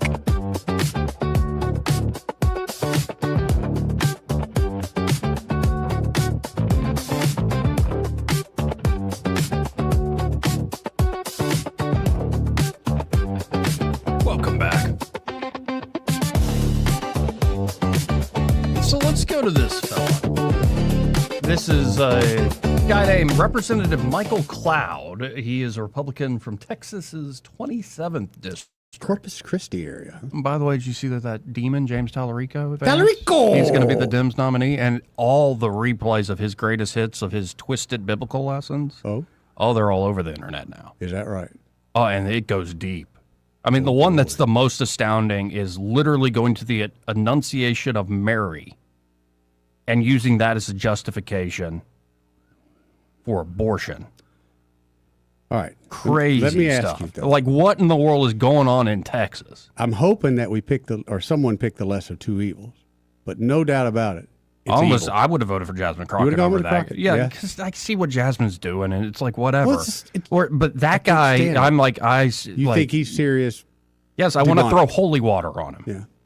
Seriously. Like, there's something unnerved. And I'm almost thinking about writing a piece of, would Mary have been free if she said no? No. No, she wouldn't have, but that's... Was Eve freed when she listened to Correct. the serpent lies? And that's what that guy is. He's a serpent. He's whispering lies and wrapping it up in the Bible. So, good luck, Texas. We'll see whether it's John Cornyn, old Tyre Cornyn, or Ken Paxton. Right? The AG of the state, that Senate race. But yeah, Crockett's going to be out of Texas. I'm sorry, but they're sending a lot I know of what folks you're saying, there. but I don't have anything for that type of politician as Crockett, and I probably don't have anything for this person either. But all right. Anyway, this is Michael Cloud, Republican from Texas, and he's going to be talking to a lady pastor. So we're sticking to the biblical lessons All here. right. And I actually think he does a pretty good job of laying out his case. So let's listen into this together, about 3 minutes long. To the extent that you did to one of those brothers of mine, and even the least of them, you did this to me. I would ask you, who's the you in that passage? Thank you for your question.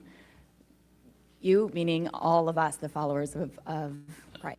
Sorry, earlier I said she had see that colored or dyed hair, and it's actually a stole, a purple scarf-looking thing. Anyway, continue, ma'am.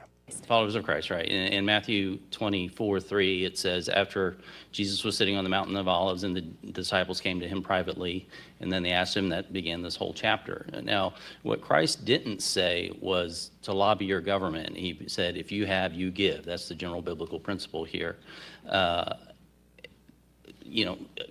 Corinthians chapter 9 gives us probably the best scriptural understanding of what charity is. It says, each of you should give what you've decided in your heart to give, not reluctantly, under compulsion, for God loves a cheerful giver.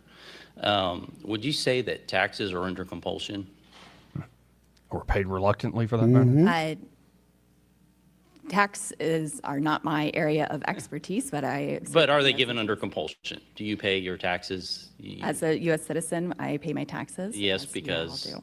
what happens if you don't? We don't have the services that we need to support our. What happens to you personally if you don't pay your taxes? You get in trouble. You get in trouble. I would say that's under compulsion. So if we're talking about what charity is, I'm always amazed in D.C. how much of we get to define our personal worth as a politician or statesman or whatever you want to call us by how much of other people's money we give away.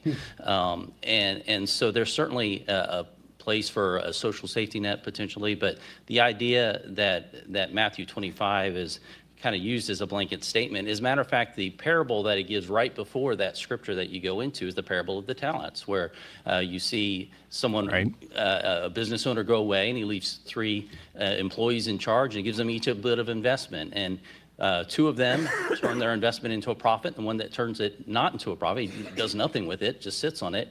What does he call him?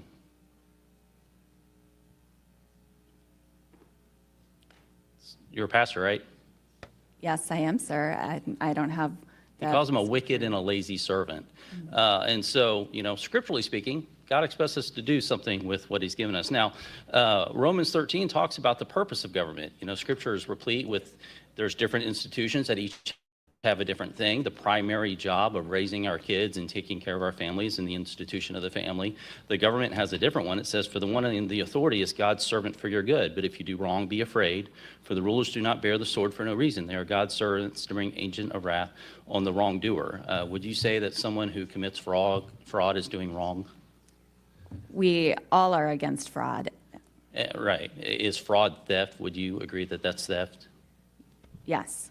As the 8th commandment says, thou shalt not steal. Would you recommend that someone in your church go into debt to give an offering in your church?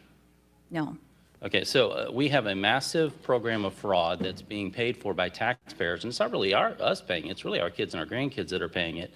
And yet we continue to see this massive expansion, all under the taken out of context of what charity is being defined as. Amen, brother. Amen. Yep. No, and I think there are going to be all sorts of issues where people get too caught up in their political theory on the left and the right. But in particular, we've seen that too. This recent fight, I noticed it at full bore on that New York Times piece done on Katie Britt. And because they mentioned Katie's Bible study in the morning, all the responses from New York Times commenters are essentially about, like, you're not the true Christian. I'm like, this is a fascinating moment in American politics because, well, since the beginning of Jesus founding the church, there have been arguments and disagreements and false prophets and false teachings. And even when everybody's on the up and up trying to understand, what does this mean? What does that mean? How do we carry out in this world? So perhaps what we just witnessed there and what you're going to hear other people make cases for is a good sign that you can have this conversation in a civic governmental setting and it makes perfect sense to folks. I'm not Very hearing calm discussion. I'm not hearing theocracy Right. here, and in fact, it's because it's Christian liberty that birthed this country in many ways. Now, you could also say that they got tired of Christians killing Christians in Europe after all the disagreements. Some of them And did. I think Some of them there's left. I think there's a lot to that as Sure. well. We can be practical about this, but yeah, I think Javi Milei said it well. They can't applaud because they have their hands in somebody else's pockets, and it is definitely something that you pay out of reluctance and compulsion. That you are under a coercive system when you have to pay those taxes. You know, when I pay tithes, though, Joey, it don't tick me off. No. You know what I mean? No, because it's almost a, they aren't actually threatening have a me good, with the force of law about it. I have a good feeling. I'm giving it because I want to. Yes. It's very different. And also there is something I think lost, and I'm just learning from folks over the years, that you can have a bureaucratic system, and given the system we got, the social safety nets are what they're going to stay. I think they can be improved, and especially the massive amount of fraud that goes on. But it's also a bit of a shame because a big part of charity it's not just the money. Throwing money at it? Yeah, it's not the money that it should be a true loving act of relationship with one another and building that community. And when you get less of that, now Americans still remain, I think it's because of our Christian faith largely, the most generous people on earth. But again, you can't just count it by money. And when you lose that personalized, we're talking with Jeff Poore about we're losing localism in so many ways. But when you lose that personalized, like you actually have to go and look at the face of the person that's helping you and all this other stuff, and instead people are boiled down to a social security number and a check every month. It's not the same thing, and I don't think our Lord and Savior meant it that way either. I don't think he said, now go use Caesar's sort of authority to spread the wealth around. I don't think that was the idea by any means. No. But welcome to the world we live in after the 20th century or after the 19th century and Karl Marx. Some would say a bastardization of Christianity in many ways. Oh, definitely. Just flipped it on its head and materialized everything. It's still very popular, and it pulls at people's heartstrings. I saw a brilliant thing on trigonometry. People have been talking about this idea of suicidal empathy. And this one lady, and I'm sorry, I forgot her name. I'll have to find it. If you go to the Trigonometry X page, you can find it. It's a big interview they just did. She said, yeah, I agree with that. Like Gad Saad popularized the suicidal empathy. She's like, I agree with that in principle, but I wouldn't even call it empathy. I think it's suicidal vanity. Really? And I'm going to impose how good I am on other people by a lot of wrapped in compassion and how good of a person I am. Yeah, I am going to say, like James Talarico, that, God is trans. Okay. And that he made the trans children. So, of course, we now have to say that if you don't do these treatments, your kid will commit suicide. Why are you leading with despair? Yeah. Anyway. Fear. Yeah. It's, for all the great things we have in this nation, we have many. We have many blessings. We don't even know how many blessings. Oh, yeah. There is this dark side to so much of what we do. Even folks that are so-called good people, all of us, that not as good as they pretend. We need to look in the mirror about and continue to pray about. Anyway, let's hit this break. Right. First, though, this entire hour brought to you by Alabama Home Mortgage. Have you thought about the song, Joey? Alone. How can I get you alone? Yes. You thought about your key part you're going to play in there? Alone. See, it's coming. It's coming together. I'm telling you, me and Madeline have been talking. We're all excited. And they do great things. They do great things because not only is that a great idea what we want to do, but this is the spring buying season. Okay, school's going to be out soon. People are really going to be wanting to move and buy houses. Military orders are coming in, that kind of thing. Go ahead and make the call today. Get that pre-approval set up today. If nothing else, start the conversation. Maybe you don't even know exactly where you're going to be at. You just know it's time for you to move. Well, and when life changes, you need to probably change things up when it comes to your home. It could be you need a bigger one with a growing family. Could be you're downsizing because the kids are empty nesters now. Could be divorce. Could be. That's unfortunate.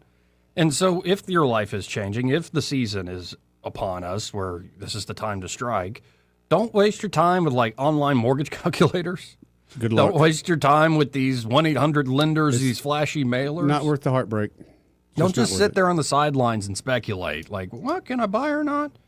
No, get in touch with Alabama Home Mortgage. They can get you pre-approved so you know exactly how much you can afford. That's right. And they can walk you through the buying process from pre-approval all the way to closing day. And, of course, they not only serve Alabama, but they also serve Georgia, Florida, and Tennessee. That's right, Joe. So how can they get you a loan? Well, you just need to call them. Pick up the phone. Start the conversation at 567-4223. That's 567-4223. And I can't wait for this video. It's gonna be so you can always apply online at myalabamahomemortgage.com. There is a difference in mortgage companies like Kim and Madeline. Prove that to you today. NMLS number 1586368. An equal housing lender. I don't know about this now after hearing you start to sing. It's going to be really good. Anyway, we'll be right back. He may not know whether he's coming or going, but whether you're going to work or coming home, Greg Budell is there. Mornings 6 till 9 and afternoons 3 till 6. Only on News Talk 93.1 FM WACV. Welcome to Eclectic Coins, Montgomery's largest coin dealer, specializing in buying and selling investment-grade gold and silver coins. And they have a large selection of rare coins and coins from around the world. Visit them at 543 Northeastern Boulevard or on the web at eclecticcoins.com. Eclectic Coins, where collectors who know go. This hour of news and views is brought to you by our good friends at Alabama Home Mortgage. Alabama Home Mortgage, 567-4223. Visit them on the web at myalabamahomemortgage.com. NMLS number 1586368, an equal housing lender. All the headlines the mainstream media won't touch. Your News Talk station. News Talk 93.1 FM WACV.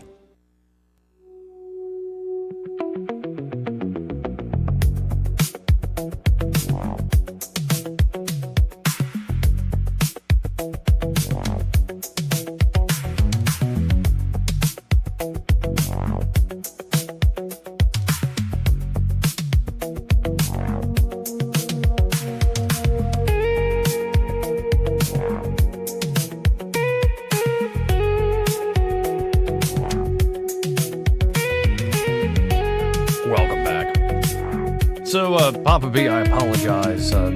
Michael Cohen is indisposed at the moment. So if you want to call back now, please do, Papa B.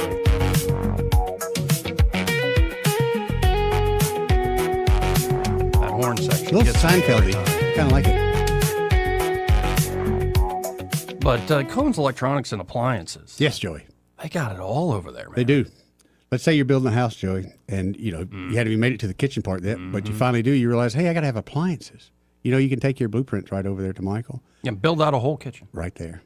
With the latest, greatest appliances they got. Pretty awesome. I think and they got really a great awesome selection. Yep. And, of course, they can deliver to you. They can install it for you. Whether it's a brand new fridge or maybe you want a 100-something inch TV. Right. You want to build that home theater out. And they'll haul the old one off for you, too. Oh, yeah. They'll get you set up with a sound system. Yep. You want to get seating arrangements or maybe you just want a massage chair. They got that, too. Nice.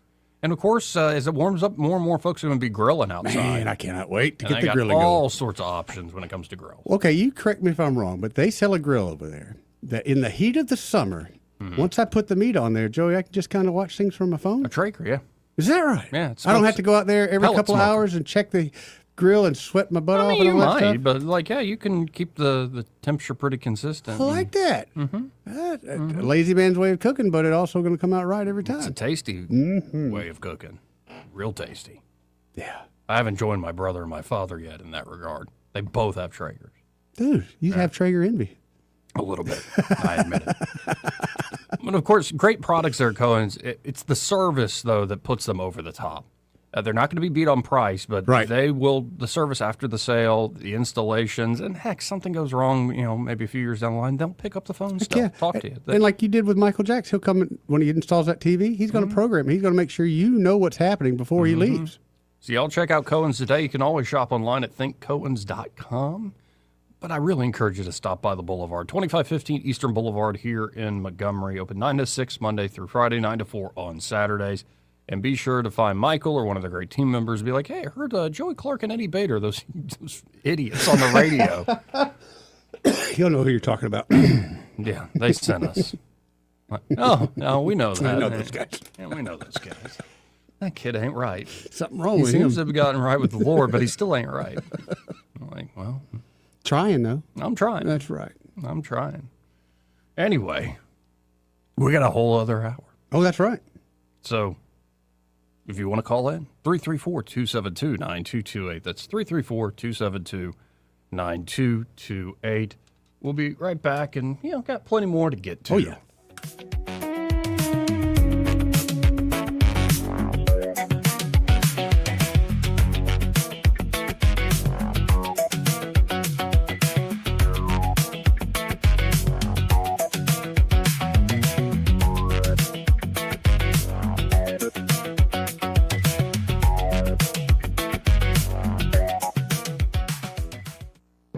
Broadcasting from the Riverside Chevrolet Master Control Center, this is WACV Cusada, News Talk 93.1 FM. When it's Chevy, it's Riverside. With SRN News, I'm Bob Agnew in Washington. The U.S. submarine has sunk an Iranian warship in the Indian Ocean. That comes as Washington and Israel intensify their bombardment off of Iran's security forces and other symbols of power in the region. As the war expands yet again, Tehran has warned of the destruction of the region's military and economic infrastructure. And the tempo of the strikes on Iran has been so intense that state television announced the mourning ceremony for Iranian Supreme Leader Ayatollah Ali Khamenei would be postponed. Defense Secretary Pete Hegseth says the U.S. is quickly gaining air superiority over Iran, but the U.S. can't stop all air attacks at this time. He told reporters that some drones or missiles may still get through air defenses. Senators are clashing over an Iran war resolution as Congress' first vote on the conflict draws near today on Capitol Hill. This is SRN News. Hi, it's Mike Gallagher. A lot of us are thinking about taxes, home projects we've been putting off, ways to get ahead financially in 2026. Now's the perfect time to talk to my friends at Fellowship Home Loans. If you want to lower your mortgage payment, they can help you refinance. If you need access to cash for home improvements or to wipe out high-interest debt, their fixed-rate line of credit is one of the best tools out there. Fast approval, predictable rate, and flexibility to use your home's equity wisely. Remember, many people still qualify to skip their next 2 mortgage payments. Imagine starting big projects or paying down debt with 2 months of breathing room. My family and I have used Fellowship personally. I trust these guys. Take control of 2026. Go to fellowshiphomeloans.com/Mike G. fellowshiphomeloans.com/Mike G. fellowshiphomeloans.com/Mike G, or call 800-510-MIKE. That's 800-510-6453. Fellowship Home Loans, mortgage lending by the book. Nationwide Mortgage Bankers, DBA Fellowship Home Loans, Equal Housing Lender, NMLS number 8193. Rich Thomas Weather brought to you by M&M Outdoors. Book your stay today at MNMCampground.com for relaxation at its best. It's easy to find and hard to leave. M&M Outdoors, your home away from home. Rich Thomas Weather. Well, hi, everybody. Our amazing string of unusually warm days for this early in the season continues. In fact, I think today's high temperature will end up in the lower 80s. A dry day with a sun and cloud mix, and tonight's low in the mid-50s. By Thursday afternoon, there could be some widely scattered showers around the area. High temperature up to about 84. Then expect periods of showers and thunderstorms at times. Friday, Saturday, and Sunday, not a washout. Close to record highs with mid-80s on Friday and Saturday, and up to about 83 Sunday. From the Blue Water Weather Center, this is Rich Thomas. Feeling the pressure of high credit card rates? ASE Credit Union has you covered with a low 1.99% APR on balance transfers. Move your balances in March or April and lock in that 1.99% rate through your October statement. Visit ASE Credit Union today. Federally insured by NCUA. Terms and conditions apply. 1819 News. The Alabama Senate has passed a bill that would require the state of Alabama to apply for a waiver within the federal government in connection to the Supplemental Nutrition Assistance Program, or SNAP. The waiver seeks to exclude soda and candy from SNAP benefit coverage. State Senator Arthur Orr offered this bill and said the goal is to address the obesity rate here in Alabama. Orr says that a lot of those enrolled for SNAP benefits are also enrolled for Medicaid, so this restriction on funding junk food would be a step in helping lower obesity rates and limit the government from both funding the problem that creates obesity as well as funding the treatment for obesity and other related health problems. I'll be back with more Alabama stories after this. Did you know that 70% of people experience a potentially traumatic event in their lifetime, and that 6 out of every 100 adults face PTSD every day? Help us bring hope to these survivors by signing up for your Alabama Distinctive PTSD Awareness license plate today. The great thing is you can sign up no matter when your current plate renews, and the first year is complimentary. All you need is your VIN number on hand. Drive awareness, drive hope, and customize your plate today at atease.org. The Alabama Senate also passed an amendment to the Alabama Constitution that would require the national anthem to be played in public schools. The bill would require all public schools grades K through 12 to broadcast the Star-Spangled Banner with words from the first verse at least once a week during class time. State Senator Gerald Allen says this bill is coming in the year that the U.S. will be celebrating its 250th birthday. This bill now heads over to the Alabama House. A 2-vehicle fatal crash occurred in Semmes this morning and involved a Semmes police officer. The patrol car and a small truck collided, with the driver of that truck dying from the crash. The officer involved was injured. The Alabama Law Enforcement Agency is now investigating this crash. I'm Andrea Tice. For more news affecting Alabamians, go to 1819news.com. And while you're there, subscribe to the daily newsletter.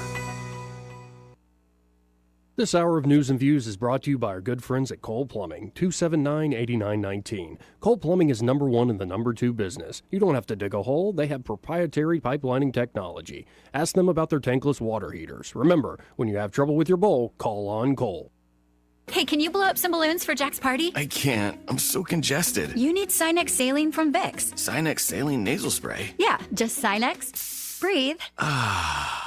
Sinex Saline instantly clears everyday congestion associated with colds and year-round allergies with a gentle, ultra-fine mist that's no mess and easy to control. Daddy, we need more balloons. On it! Enjoy life's important moments without congestion. Try Sinex Saline from Vicks. Just Sinex. Breathe. Use as directed. Join us tomorrow from noon to 1 at Premier Portable Buildings, 1690 South Memorial Drive in Prattville for our Warm Hearts for Seniors supply drive. Drop off much needed supplies to benefit the Central Alabama Aging Consortium. The views and opinions of the following program are solely those of the host and other contributors. These do not necessarily represent those of Liberty Acquisitions 825, Blue Water Broadcasting, its management, staff, or any advertisers.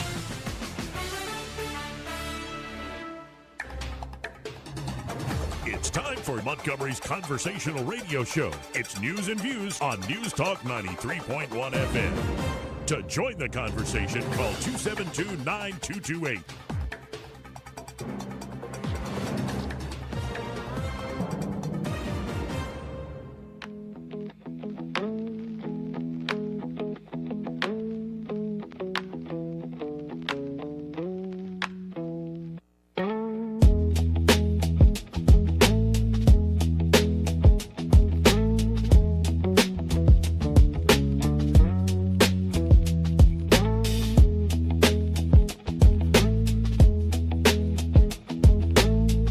Joey Clark.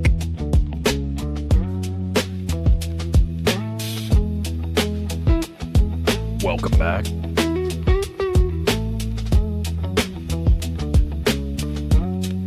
I'm your host, Joey Clark. Eddie Bader in the studio with me. In the hacienda.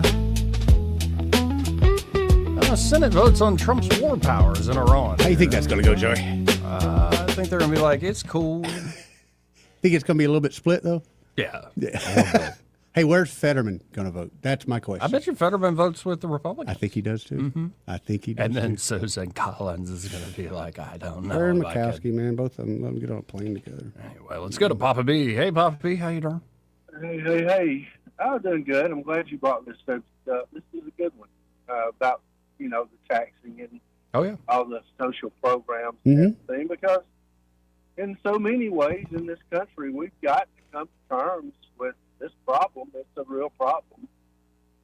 In my estimation, back in the, 30s or so, around the time of the Great Depression, the churches, the Christians of this country decided to let the government take care of people. And it expanded and expanded and kept on expanding, and now we've got all these institutions and safety nets, as you call them, and so and of course the fraud and all that comes along with it. So, but in the exchange of giving, you have two people or two entities, the giver and the receiver. So in that exchange, the giver actually receives a blessing if you've been giving, in a right way under God's impulse. Illustrated in, I believe it's Luke 6:38, if my Bible math works. Give, and it shall be given unto you. Good measure, pressed down, shaken together, and running over. And it goes on. That's right. So, there's a blessing to those that give. Mm-hmm. But if you're paying taxes, you're not giving, you're paying. So that blessing does not apply right there. You're not getting the blessing out of it. I don't know if there's what blessing there might be in it. I mean, other than staying out of jail. But that is a blessing. You don't get the pressed down, shaken together, and over. So that part of the equation is out. In that, in this instance. Okay, so charitable giving in other ways, of course. I believe that you receive that blessing, and I have experienced that blessing for myself and can testify. For with the measure you use, it will be measured to you. Yep. Which, by the way, most Christian of Shakespeare's plays, measure for measure. Yes. So, but then, of course, there's the receiver of the gift. And under this system that we have, the receiver, in other words, if it were a one-on-one or even from an institution of, let's say, the church to a person or a family, well, there's a feeling of gratitude and thankfulness and a feeling of responsibility. Hey, I've got to do right here, right. that the receiver would have, but that's not present under this system either. In fact, what we see all too often and pretty much most of the time is how can we rig this system to get as much as I possibly can, as long as I can, and without getting caught as I can. And no appreciation, no gratitude. In fact, the very opposite. You got to give me more. I deserve more. I know I'm not, because it can never be enough.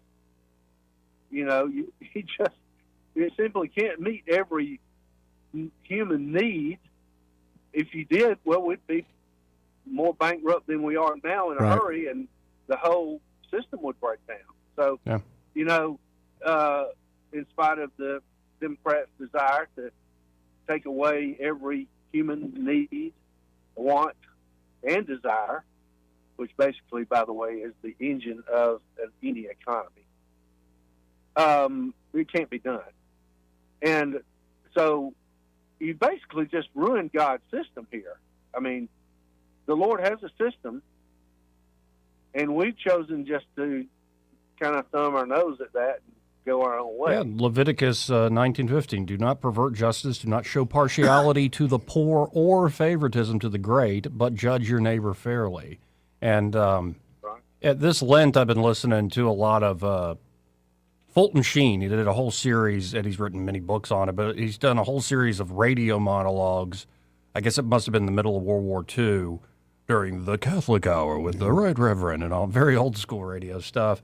But it's on the 7 last words on the cross, the spoken to Christ and the ones that Jesus himself spoke from the cross. And they're amazing sermons, folks. You don't have to be Catholic to enjoy them.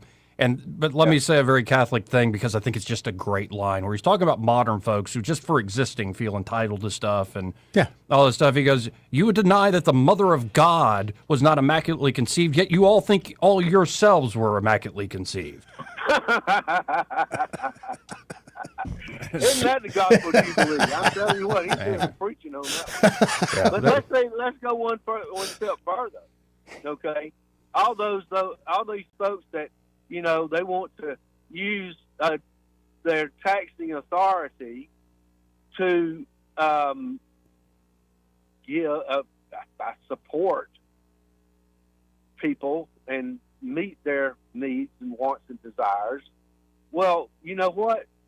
They themselves generally benefit monetarily from the process. They set themselves up to be part of the bureaucracy in order to make that all happen. Mm-hmm. And what happens when that happens? Really, the people that they say they want to help don't get help. The only people that really get helped are the bureaucrats, and as such, they operate under the shadow of the spirit of Judas. It is a Judas spirit.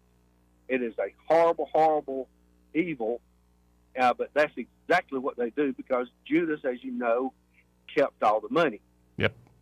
He was the one that kept the money and was supposed to mete it out. But then, later in that same vein, we find out he helped himself.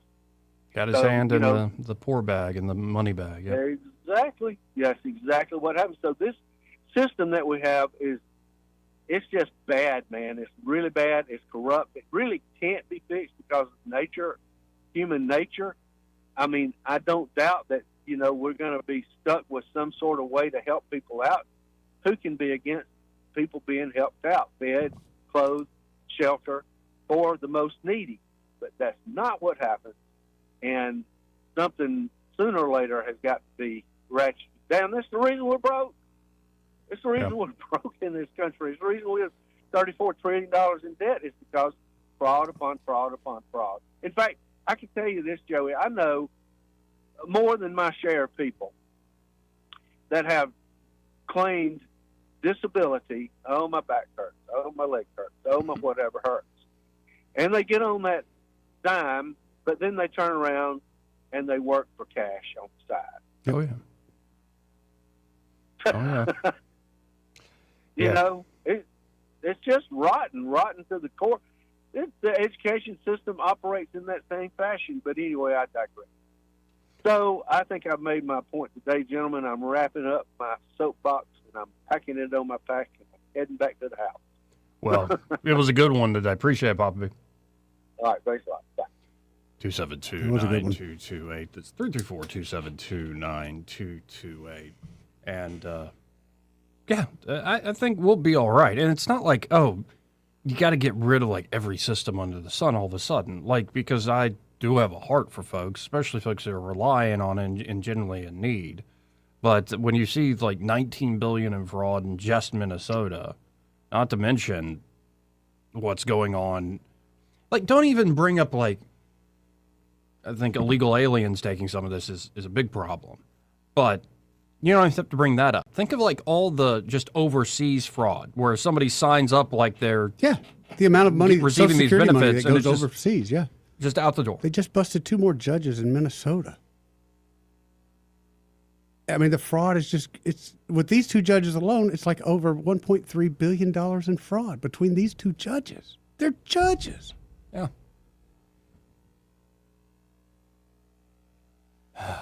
Yeah, the amount of legal, let alone illegal, graft in this system. And it's not just on the entitlement welfare side. As much as folks are feeling very proud about our military, because they are quite excellent and impressive at what they are trained to do.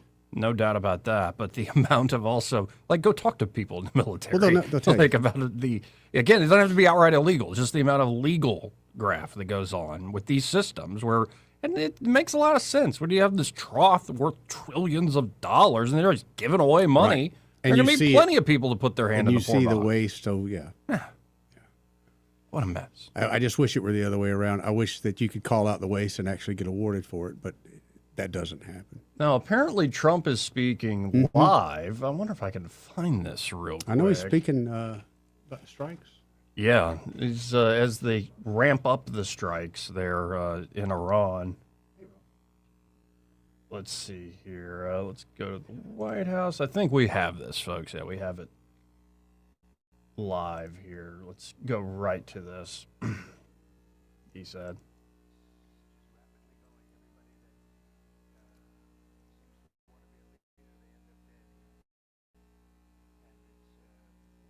amazing thing that's taking place before your eyes, because for 47 years we were pushed around, and we shouldn't have been.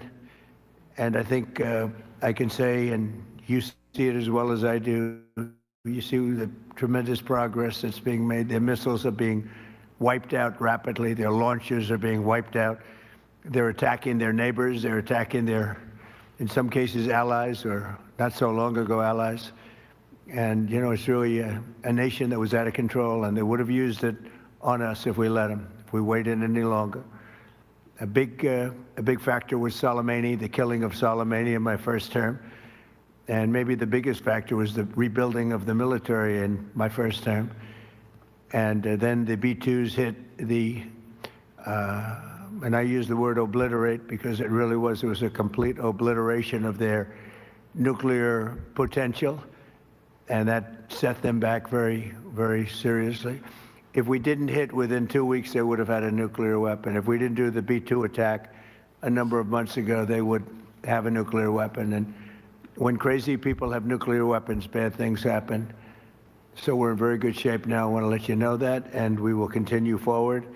But it's a great display of military strength, and I'm very proud to have, with some of the people in the room, both senators and congressmen, we rebuilt, and women, we rebuilt our military during the first term, and we're using it a little bit more than I thought we would have to. Venezuela worked out really great. We have a wonderful relationship with the president and the various representatives, and we're taking out hundreds of millions of barrels of oil, and that goes to our benefit and to Venezuela's benefit. They'll be doing better than they've ever done before, and we will get a big piece of that, and we'll also make life wonderful for the people of Venezuela who have been very, very badly hit. So that's a lot said in a short period of time, but you can witness it for yourself. And now we'll get on to something that I'm very proud of, because it was sort of my idea, like very much so. Build your own power plant. And everybody thought I was kidding. They said, really, you can do that? How would you do that? I said, we'll get you fast permits, and you'll build your own plants, but we're going to discuss it in great detail with the biggest people in the industry and some of our great leaders and senators. And congratulations on the Medal of Honor for your 100-year soldier. You know, 100 years old, 101 to be exact. And Daryl's been fighting that he get the Congressional Medal of Honor for many years, Daryl, right? Mr. President, I give you all the credit for overcoming the lawyers in the Department of the Navy in a way that I thought was amazing. Yeah. And well, nobody could have done it but you. Maybe it'll be a long. We had to get it to him a little bit quickly, but he looks like he's in good shape. He's got some years left, right?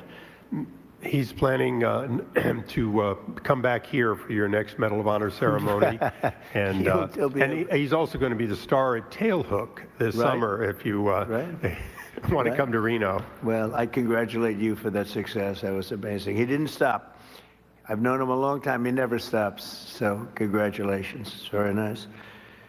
We're here this afternoon for a historic signing that will help keep down utility bills very, very substantially. Yeah, this is the Ratepayer Protection Act. But, yeah, you get a little bit of, and I see Senator Britt in the room. Oh, do you? Yeah, and maybe we'll get a clip of that a little later. But I think it's a good idea. I don't think it's a bad idea at all. We already, working out with Hyundai, we already do out there, we did water treatment. One of the biggest, not to say holdups, but one of the biggest holdups was getting power, that much power that we needed at that plant.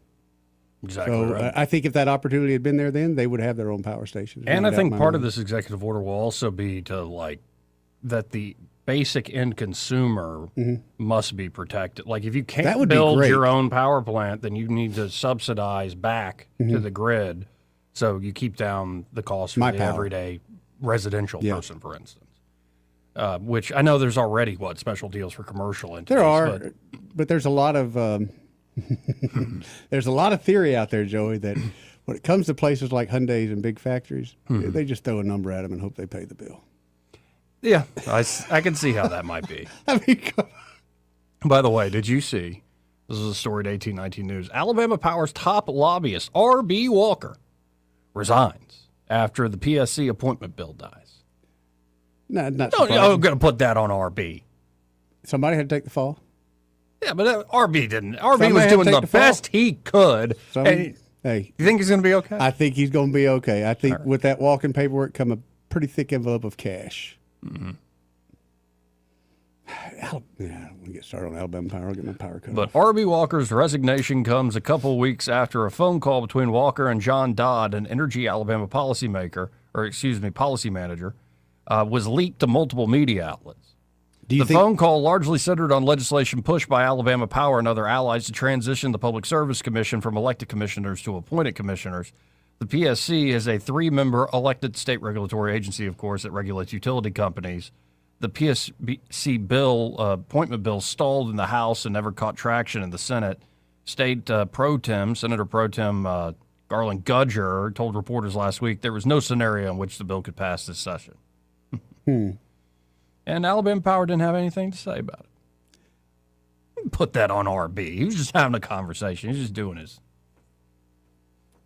By the way, I would have loved if Alabama Power had gotten what they wanted. And then you get a governor that appoints a czar? Appoints like people to that board, to that commission. That are going to take their pound of flesh. Because I believe our current system is born out of George Wallace almost bankrupting Alabama Power. That's what I remember. For his populist ends. Yep. So obviously in an ideal world, you strike a balance where obviously you need a good, strong power company to be able to build out, keep technologically advancing. But I think we've got that at this point. Sure. Right. But what's surprising to me, though, is the fact that Alabama Power, you would think that they could care less. Because as a consumer, I don't think that PSC commission does a damn thing for me. I'll be very honest. I just don't see it. But I like to think that they're a pain in the butt to Alabama Power. And I've always thought they haven't been. But if Alabama Power don't like them either, then okay, I got a little bit more support for and this bill gets proposed right after Jim Ziegler says, I'm getting back into politics, baby. Oh, Joey, can I come on your show? Yes, Jim, anytime. Jim Ziegler. I love that man. Jim's great. But and again, I've said it before, and I'll probably get my power shut off for it, but the reason we don't have legalized gambling throughout the state of Alabama is the Alabama Power would no longer be the number one lobbying industry. It would be the gambling industry would take over being the number one lobbyist. Yeah, and it's also like there's a whole other reason. There's all sorts of reasons that ain't it. That's Alabama Power's reason they don't. That's their reason. Yes. But then there's other gambling interests who are like, well, I want to be the whole house.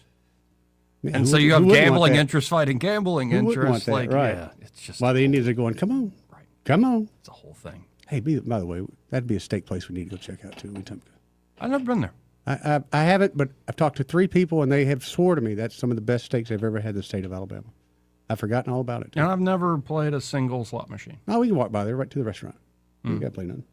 You don't need to give your money to the restaurant, Joey, not to the casino. Yeah, no, and if I won like a jackpot, it'd be like all sorts of ethical things going on. Yeah, what do you do? I would have to Joey! I would have to donate to charity. Joey, what do you do? Let's say you go to casino and we talk to... if I win like $1,000, I'm keeping the $1,000. No, I get that, but let's say literally my friends, but you hit enough to hit a billboard, that you're on a billboard. I would have to give a lot of that money away.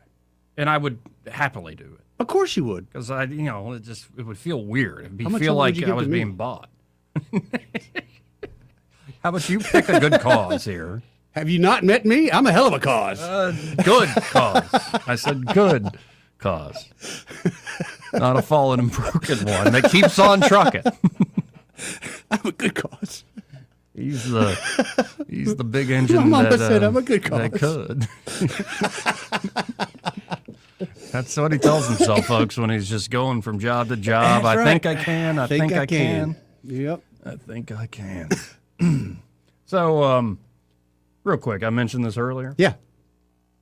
Senator John Kennedy. Oh, Kennedy. That's right, Joe. On Sean Hannity's show. Did they get along pretty good? Yeah, just a bit. Okay. And this is Senator Kennedy's take on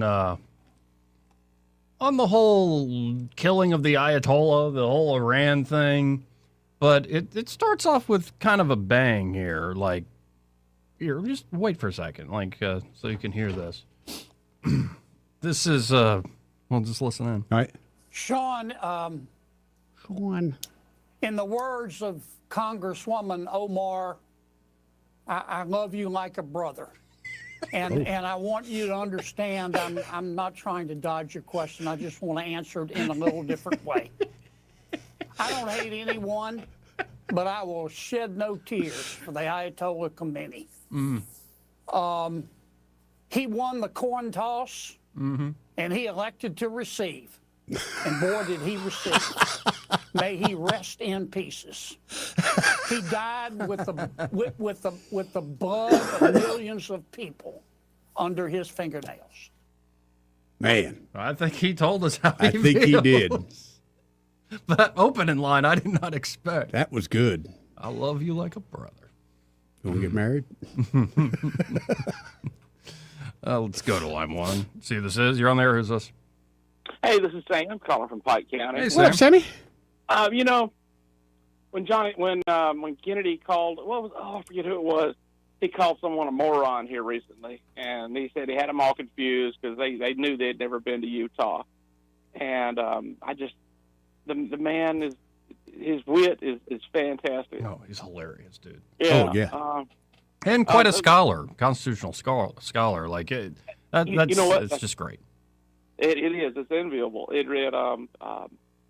It's great to have timing and a little bit of fun, and I try to have a little fun, but the scholarly nature of the man does shine through. I just want to remind you that in your charitable, in your philanthropic. Oh, good. Philanthropic. Yes, big sir. word. That's the word. Joey. Woo, dude. Triple Mouth letter was too score. dry for that one. A poor hungry vet. And it's me, and I just wanted to point that out. I've been, and I haven't been to Wetumpka in a while. See, ever since they closed the free military buffet, that really hurt. It did hurt. COVID, man, it's time to open that back up. But I just want to let you know that if you need to throw some cash around, I'm ready. So. All right. See, Joey, you could help a lot of people. But you If probably I do just it go now. to the casino and see if I can be a winner too. Oh God! No, I think we need a better plan than that. Yeah, man. Listen, the gift shop. I like the little casino gift shops and their knickknacks, and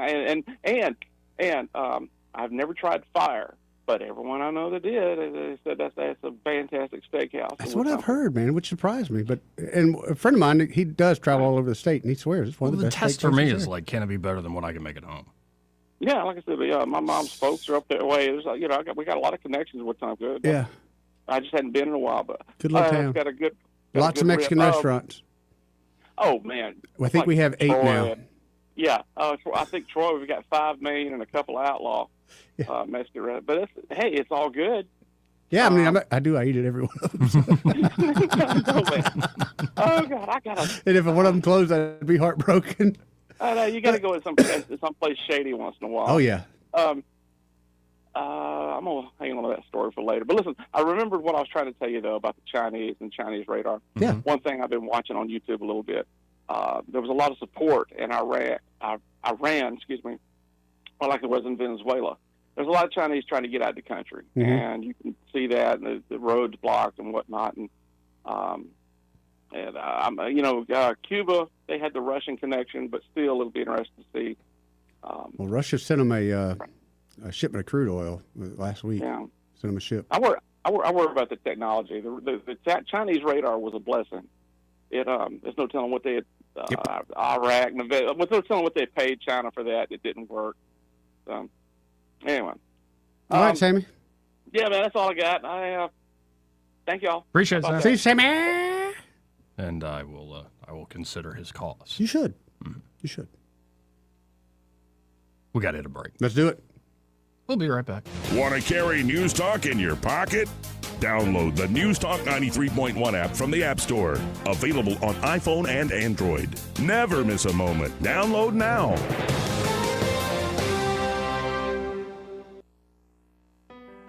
You can't control interest rates. You can't control housing inventory. And you definitely can't control what the national news decides to panic about this week. But here's what you can control. You control your timing.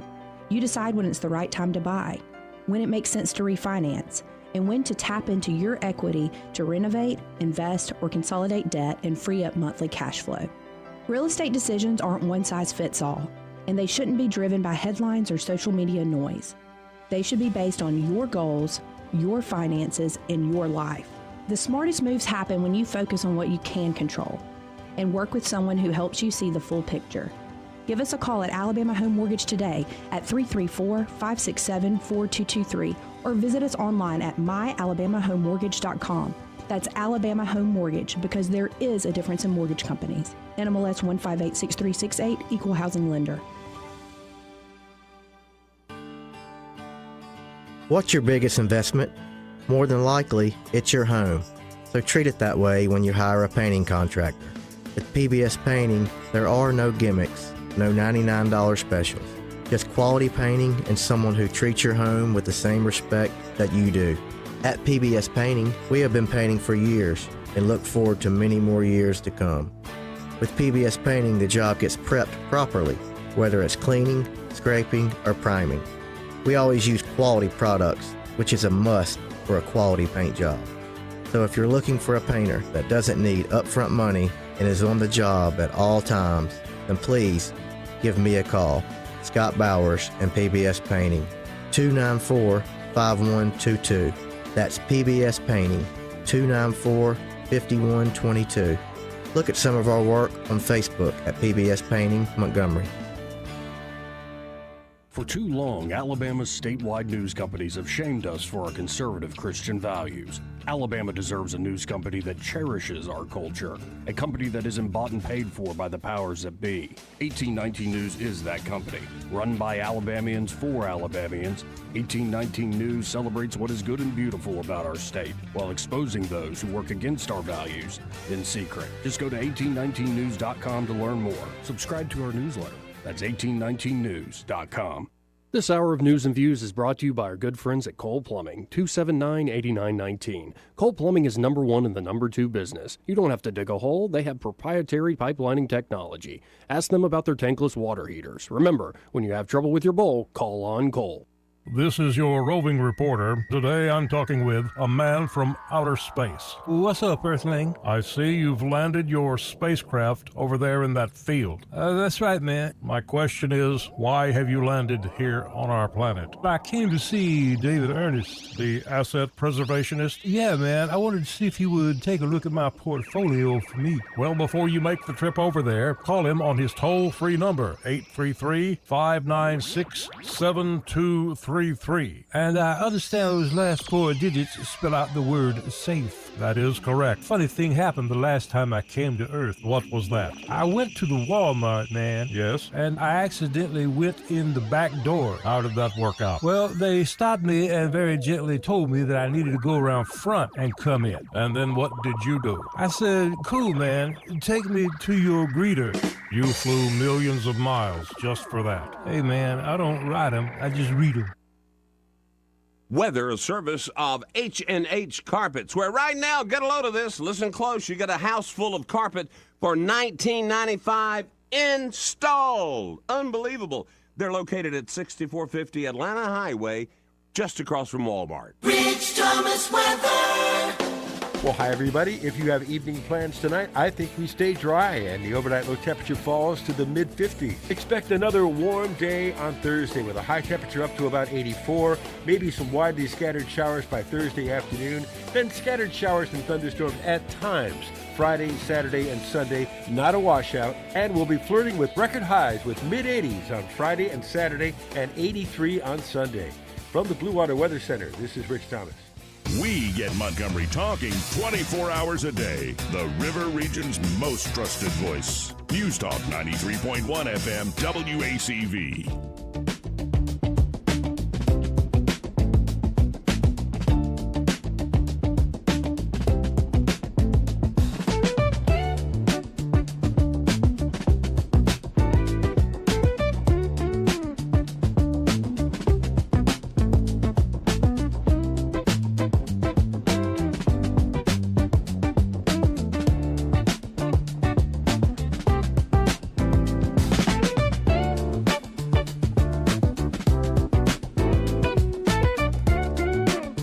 Joey Clark.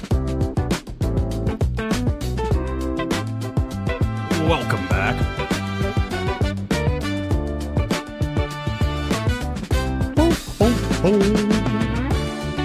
Now, in a second, like that change. Mm-hmm. Like that change in the music. There's a country song out there, and I've told the girl it's from Hope Hull, Ella Langley. Yeah. That has that man.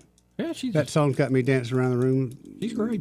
Like I got light on my feet.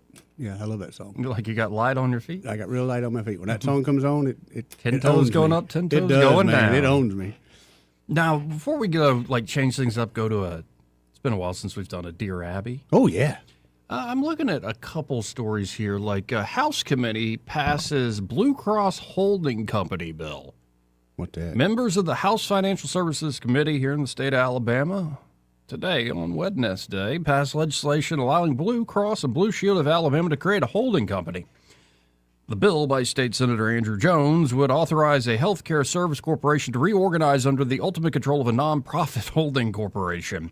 The bill passed the Senate unanimously in February. The bill passed unanimously without discussion.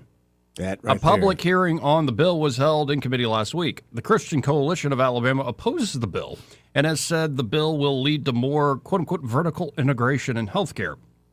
Blue Cross has said its only intent with the legislation is to be in a position to combine, merge, or affiliate with other blue plans in other states while remaining an Alabama-based not-for-profit company. The bill now heads to the House for consideration. Does that not immediately give you the ick when you hear that Blue Cross Blue Shield wants to change some laws that affect Blue Cross Blue Shield? Well, and then this was sent to me by somebody, and this is out of WGN 9, Chicago's very own. Chicago. Hey, you ever see how Tony's doing over there? Yeah, I got to check him out, man. Yeah, he's really going places. I thought he'd never get over that heroin addiction, but he's knocked it. He's right. Chicago deep dish pizza will do you right, Joe. Right. I think it's that lady he started dating. Eloise, I think. Eloise is her name, yes. Yeah. She set him straight, man. Any lady set me straight that way. Scared straight. Yeah, anyway, Chicago, WGN. Huntsville, Alabama. Okay. Millions of Americans who previously had health insurance through Blue Cross Blue Shield Association may soon receive settlement payments as part of a massive $2.6 billion class action agreement resolving antitrust claims. The 2013 lawsuit alleged that Blue Cross Blue Shield companies limited competition and drove up insurance costs by dividing markets and avoiding competition with one another. While the insurers denied wrongdoing, they agreed to the settlement to avoid prolonged litigation. A federal judge in Alabama approved the massive settlement agreement in October of 2020. Payments are expected to begin to roll out in May of 26 this year to eligible claimants who filed valid claims before the deadline. Roughly $1.9 billion of the fund will be distributed to subscribers after legal fees and expenses are deducted, with individual amounts varying based on premiums paid and the type of coverage. About 6 million claims were submitted nationwide, and most individuals' payouts are expected to be modest. That's what I'm wondering. When are they going to get $100? I wonder if these two have anything to do with each other. You think, Joey? Yeah. These two stories here. Yeah, you think, Joey? I'm just wondering. No, I think you're on the case there, buddy. Mm-hmm.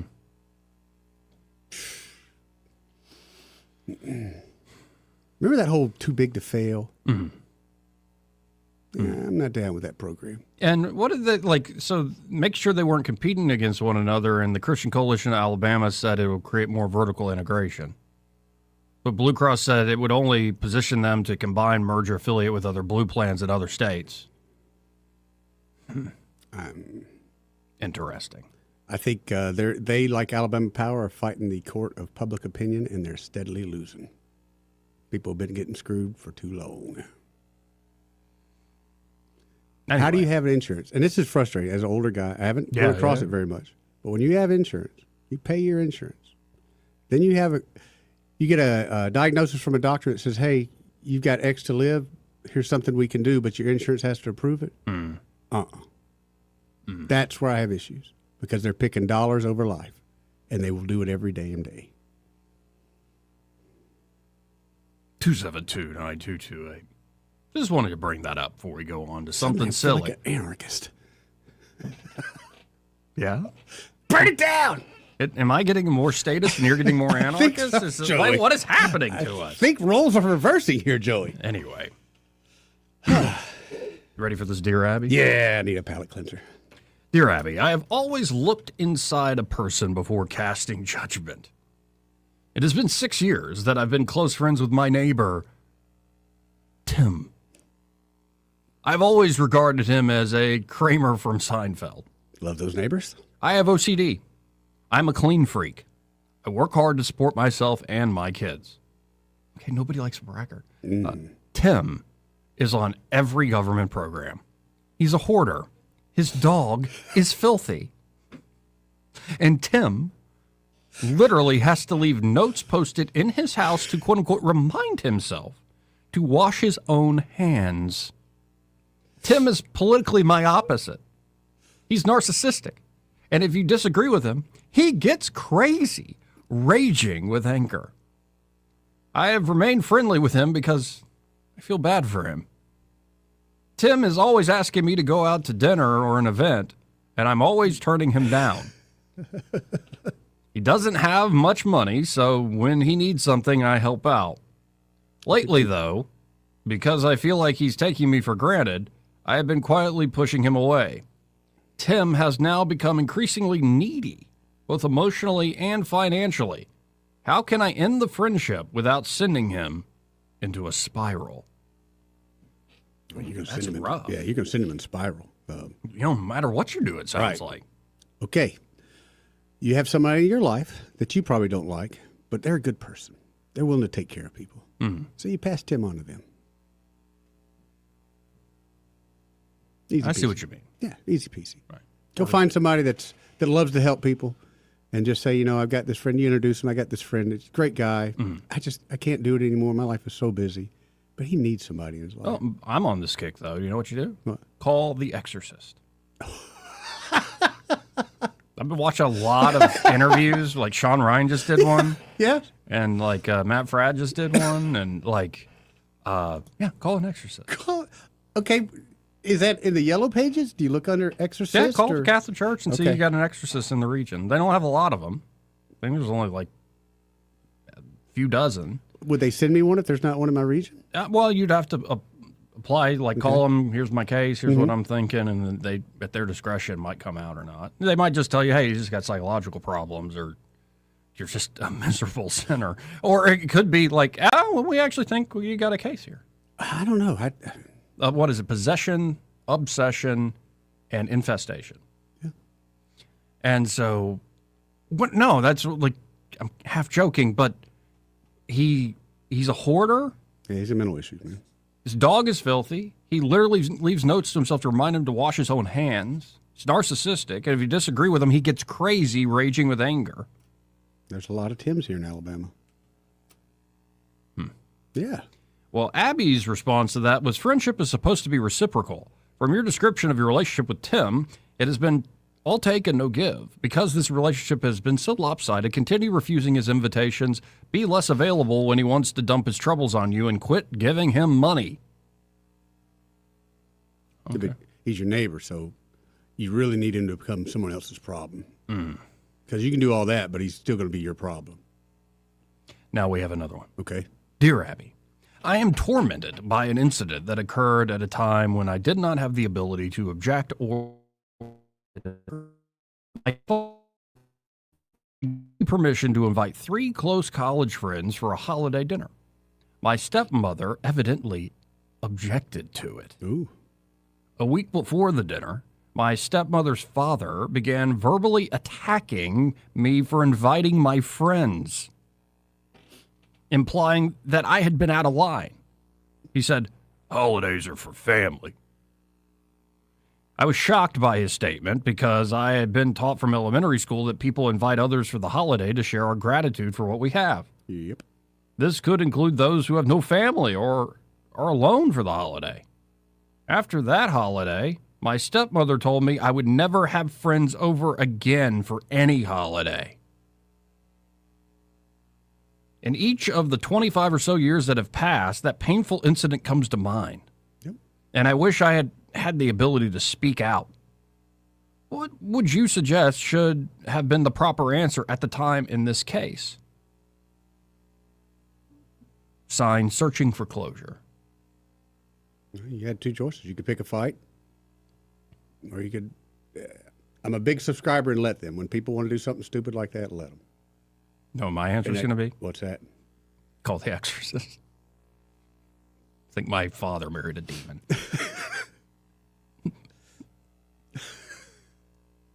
And a whole demon family along with it. That's quite something. I feel for people like that. Yeah, because I know my family, and it's not usual that we'd have like somebody who's not family, but they would be very accepting. If it's like, I met this person, they really. I've seen that many a times. In fact, the day of the holiday, I've brought some friends over, whether it be Thanksgiving or Christmas or whatever, that I knew was going to be alone, just because I wanted them to see the gratitude that we had for them. I didn't want them to be alone. Right.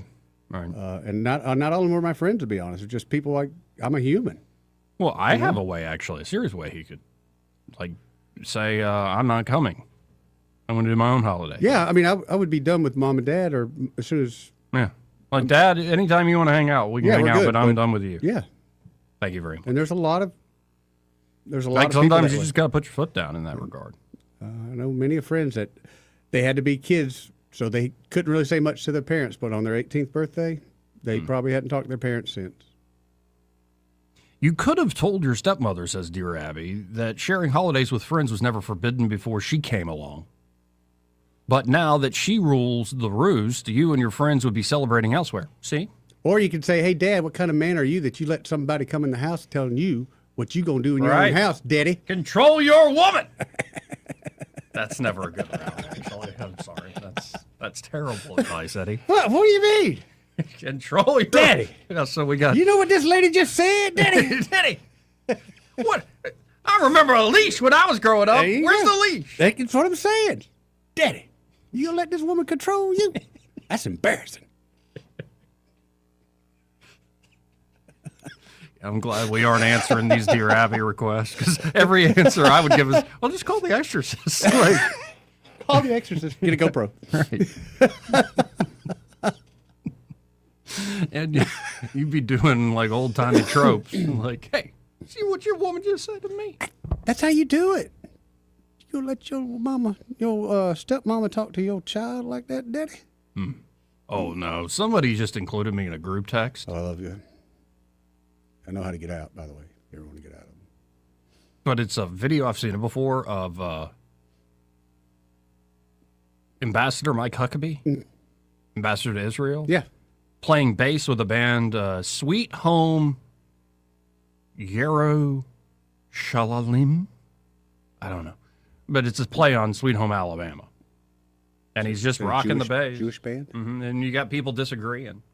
That he's not really playing the bass? Yeah, well, no, one person said, you got to be kidding me. Another person, no way, with throw-up emojis. Another person saying, what? That's what freedom sounds like. Yeah, sometimes when people find out, wait, you don't agree? Right.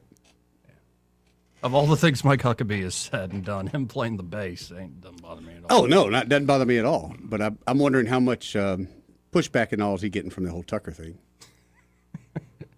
It was kind of because they both look like jackasses. Yes. They both look like jackasses. No, but when he said like, well, I guess they could just take it all. It's like you're not just Mike Huckabee, pastor in America, like hanging out with people. That's one thing. Like you're an ambassador of the United States. Thank you. And you essentially just said, yeah, they can just conquer the whole Middle East. They ain't gonna do nothing. All the way up to the Euphrates.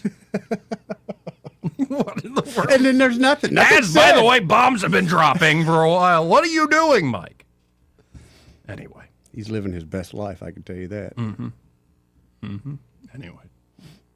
We'll be right back. He may not know whether he's coming or going, but whether you're going to work or coming home, Greg Budell is there. Mornings, 6 till 9, and afternoons, 3 till 6. Only on News Talk 93.1 FM, WACV.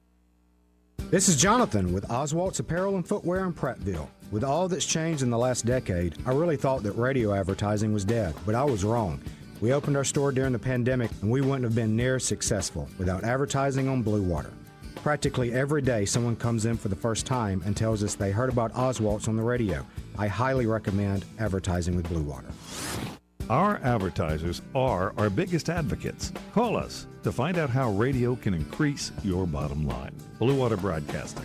Local folks, helping local business. Hi, I'm Carl Schmidt, naturopath and owner of the Herb Shop Wellness Center at 8161 Vaughan Road. You know, with over 30 years experience in natural wellness, I've seen countless health fads come and go. A few years ago, we added a patented technology that actually activates your stem cells. It reverses the aging process at the cellular level. However, you do need proper hydration and targeted nutrition. At the Herb Shop, our advanced scanning and testing technology allows us to accurately assess your nutritional needs and get a customized plan for you. Come in today and see what the Herb Shop can do for you.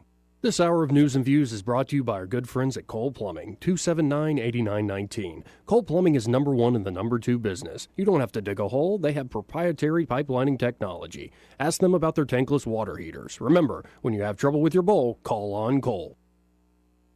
If it concerns your community, you'll hear about it on News Talk 93.1. News Talk 93.1 FM WACV.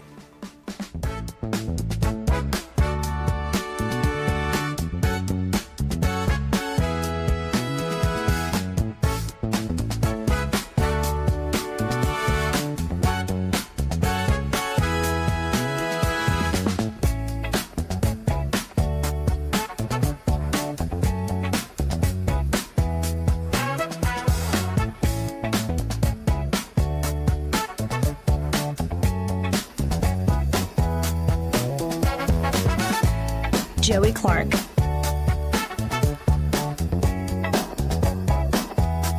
See, this would be a good one for a parade float. Everybody be dancing. Welcome back.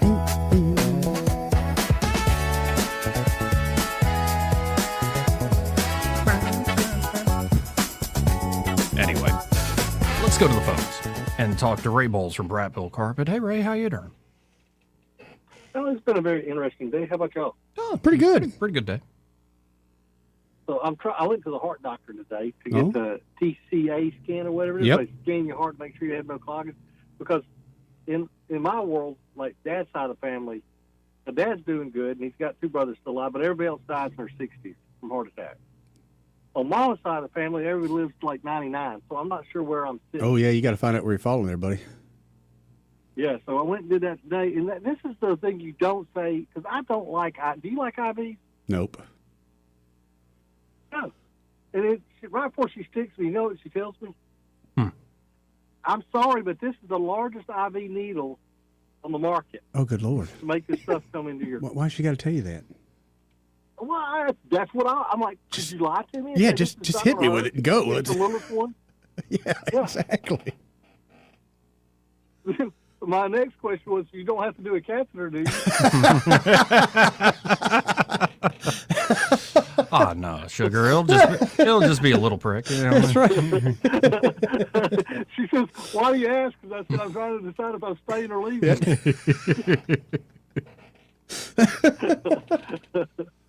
Well, I'm glad that's behind me. Well, they give you a clean bill of health? You're getting a needle. Well, Ray, do they give you a clean bill of health, man? It'll be a couple of days before I know it. Oh, okay. Okay. Yeah. I'll know in a couple of days if I take after Dad's side of the family or Mom's side of the family. Good. Yeah, but besides that, it's been a great day. I mean, it's, 83?